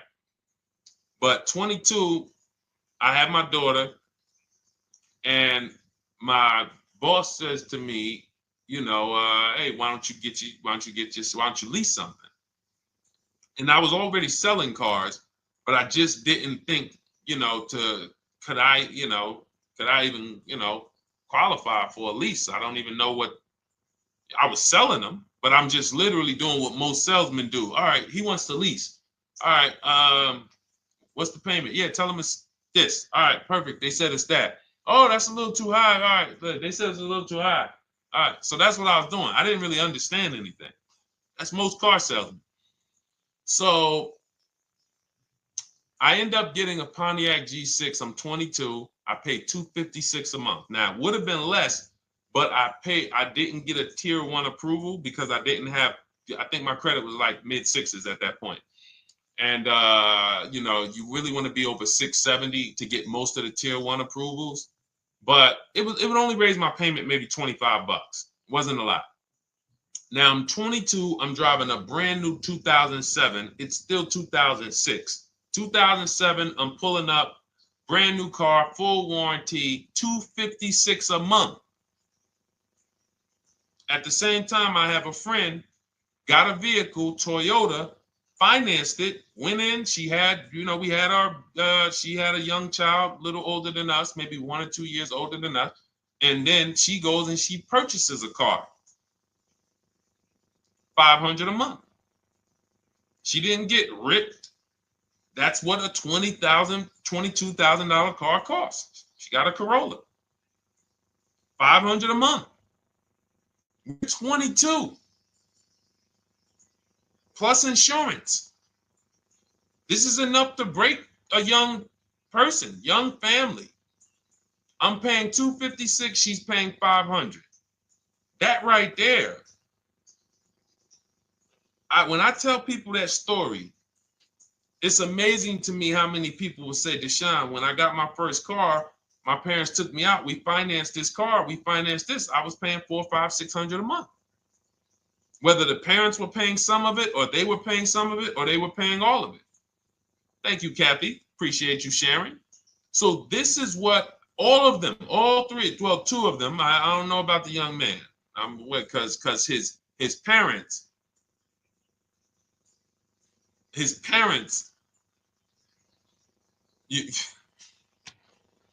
I'm not going to override your parents. And if your parents tell you that they think you should buy a used car or buy a good, then okay. But I'm just telling you, when you see my daughter and you see my niece pull up in brand new cars and they have low payments and they don't have to worry about getting stranded on the road, hey, call the tow truck. Do we still have a warranty on this thing? So I would be telling, again, 8-year rule. Because if I've had young people in their early 20s who are like, I'm not even into cars. Like, I'm going to buy this and I'm going to keep this car. Like, I'll keep it 8, 10 years. I don't. And I've had some people who they know when they get a better job, when they move to this, they're going to start a family. They're probably not going to keep the car 8 years. So it still goes back to the 8-year rule. Always. Always. Most young people, most people should be leasing their cars. That's how I did very well throughout my 20s. Praise the Lord, because I did not have high car payments. I didn't have cars breaking down on me where I had to be like, oh man, couldn't get to work today.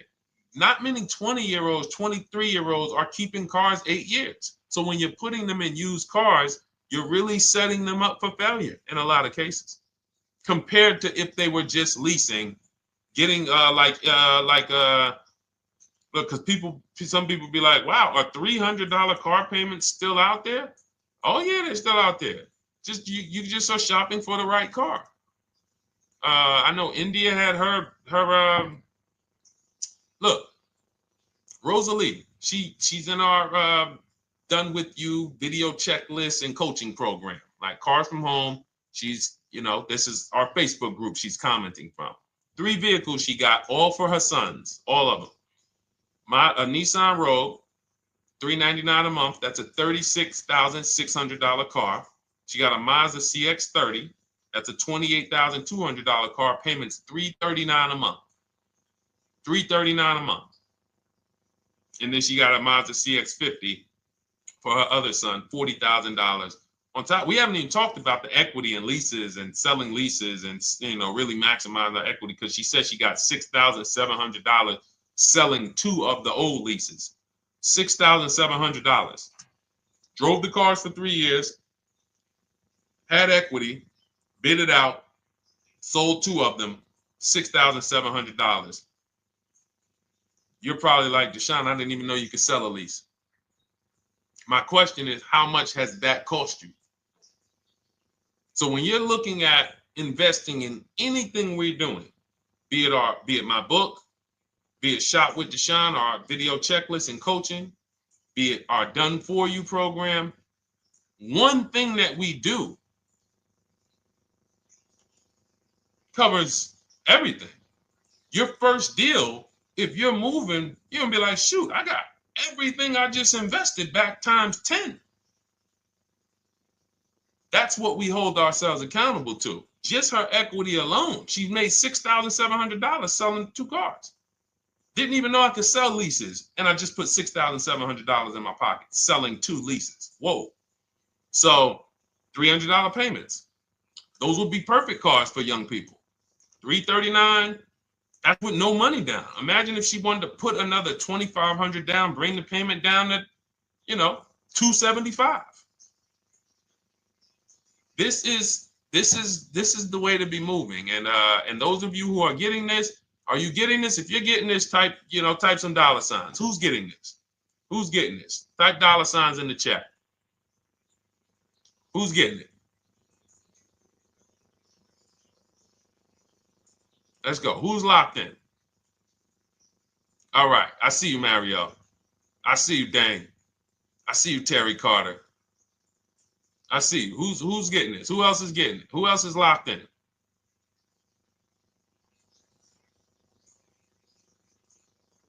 A lot of y'all on here. Listen.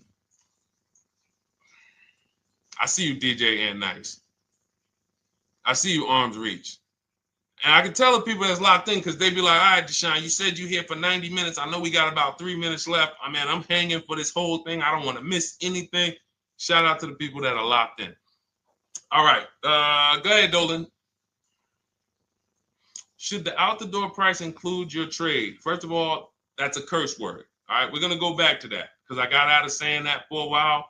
We do not trade cars. So you probably just popped in maybe about 30 minutes ago on the stream. We were talking about the 3 pillars of great car deals: who you buy your car from, who you sell your car to, who you get your loan from. You in order to get a great deal, a below market deal, you must get a great deal from each one, which means you bid out each one. I bid out, got multiple offers for who I was going to buy my car from.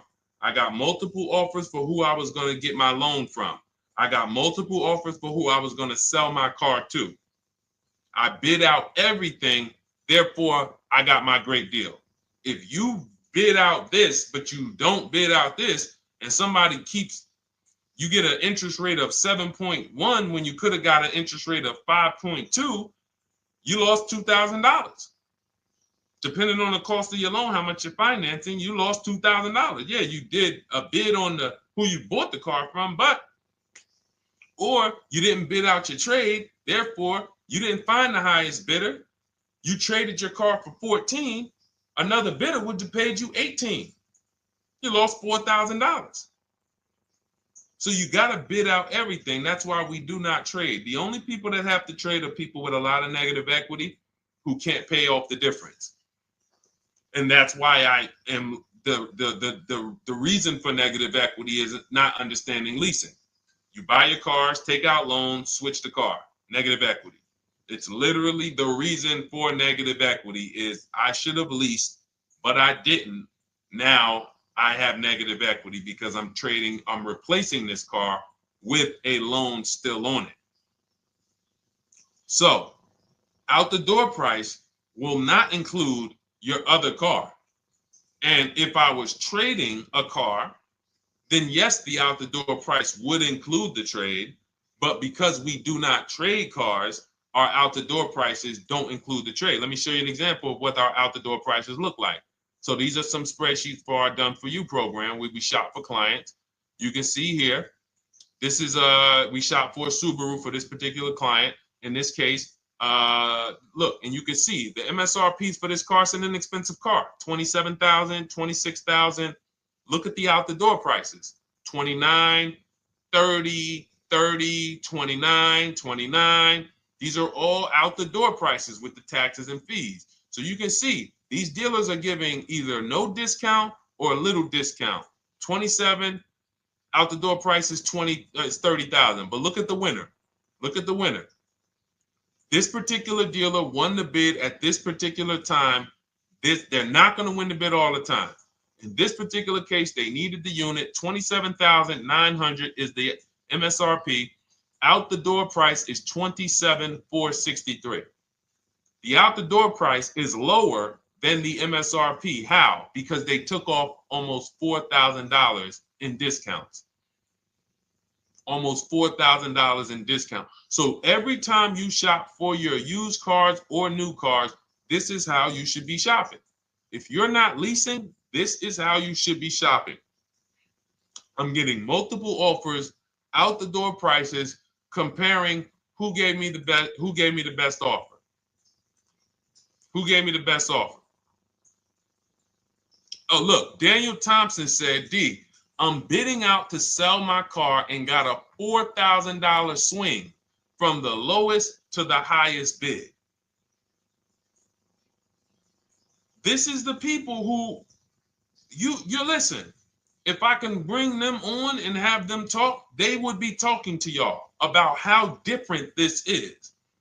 I didn't bring you here on a Tuesday afternoon, or you're not watching this. If you're watching the replay later on Tuesday, or maybe, Wednesday morning, we go live at 12 noon, Monday through Thursday. So we replay the show just for everyone who missed it. You can send all your friends, family, go to Deshone the Auto Advisor's pages, watch the replay from today's show. But they know this is, I didn't bring you here to talk to you about hundreds of dollars. We are talking thousands of dollars at all times. There is never anything that we talk about that is hundreds. Let someone else talk to you about how you can save a couple hundred more per month. We might be talking about hundreds per month. That might be the only time we're talking about hundreds, $200 per month. But other than that, which equals thousands. We're not here to figure out how we're going to save $50 this month. No, this is big, huge money. So thank you, Daniel. Thank you for tapping in with that information. So, all right, listen, guys. Everything we teach is in a step-by-step format, because when it's not step-by-step, you'll get overwhelmed. When it's step-by-step, you can challenge yourself to stay right on this step, check it off, move to the next step. Check it off, move to the next step. Step 7 in our Cars from Home process is delivery. Step 6 is paperwork. Step 1 is the most important question, which is the 8-year rule. It's literally called the most important question. 8-year rule. How many years are you keeping the next car? Step 2 is the equity assessment. That's why you heard Wendell in his book testimonial. He said, I just completed the equity assessment and we got 30% more than the book value. Bidding it out. He said, I'm about to move to the next step. So everything we teach is step. Step 3 is deal structure, where we budget and we see, all right, how much car can we afford? What does a good deal look like? Step 4, we go shopping, which is choosing what we want. Shopping, looking, doing. We're not buying it. We're shopping the market. We're test driving. We are literally choosing what we want. Shopping, enjoying shopping. Step 5 is multiple offers. That's when we're in talking to dealers online, getting offers, getting bids. Step 6 is paperwork and protection to make sure that the offer we got is legit. We tied it up. Paperwork is right. We go over extended warranties, tire and wheel, maintenance plans. Do we need them? Key protection. Do we need any of this stuff? And step 7 is delivery. It is a step-by-step path. That is how people win. They're not coming into some college to learn how to be a car salesman or to learn everything I know. No, it's a path. So if you want the blueprint in book form, that's my digital book, Cars from Home, 7 Steps of Saving Time, Money, and Avoiding Dealerships. Normally $97, part of our 30-minute welcome offer. You can get yours for $24 in my TikTok bio, Instagram bio, the YouTube comments, and the Facebook comments. Click those links and then click the special $24 welcome offer. It's good for 30 minutes. And you'll save 75%. If for those of you who are like, Deshone, what about that video checklist? That is our Shop Done With You program. Cars from Home, done with you. You get lifetime access to everything we teach, all our below market videos, and it's short videos. I want you guys getting cars in 90 minutes. 90 minutes. Not shopping. The shopping might take you longer. Deciding what you want, you might be doing that for 2 months. But once you decide what you want, I want you to be able to get below market deals in 90 minutes. That's how I do it. We're not hours and hours to get these car deals. Some of these deals we make in literally 45 minutes over a 3-day period. So that is how we do it. And you'll have access to our coaching program. We do Zoom calls twice a month, first and third Wednesday. And you have a Facebook group with 1,600 people in it that have come before you in the last 3 years. And then for those of you who qualify for shop with done for me, just do it for me, Deshone. New cars, new cars and leases only. Credit score has to be over 670 FICO. Book a call with our team. Let's see if we can help you. All of those have welcome specials. The book is 75% off welcome special. Shop with Deshone is $200 off welcome special for 48 hours. And done for you is $300 off for 72 hours. All welcome specials for people to say, all right, I'm taking action. I'm going to take advantage of a lower investment for taking action immediately. And for those of you who you're still new here, you're like, Deshone, I like the information, but I need to get, can I get some free advice first? Let me test out some free advice. You can, of course, go download our cheat sheets, and that's there as well. All of that is in the Cars from Home Toolkit. So always a pleasure. We will be back tomorrow, 12 noon. Please mark your calendars, tell your friends, bring a friend, and we'll continue to, we'll continue to do what we do and try to make sure you guys have everything you need to win every car you get. I want you sending pictures with the numbers. You know you've done it right when every car you get, you have pictures with the numbers. You know people who purchase cars all the time, all post their pictures. Hey, had to upgrade. Oh, just got this. Hey, had to treat myself. Oh, watch it now. But you never see the numbers because they really are not confident in the numbers. They don't want to talk about the numbers. Everybody who shops with us, whether you're getting our book, whether you're using our stuff, and sometimes people who they piece together my social media videos and they'll get it done. But they are sending the numbers. Look at what I paid for this car. Not only did I get a great car, but look at the deal I got on the car. That's when you know, all right, you understand this thing. All right, have a great day, y'all. See you tomorrow. And if you couldn't make the whole broadcast, feel free to watch the replay. We'll be replaying it throughout the day until tomorrow's show. All right, have a great day, y'all. Thank you. God bless you.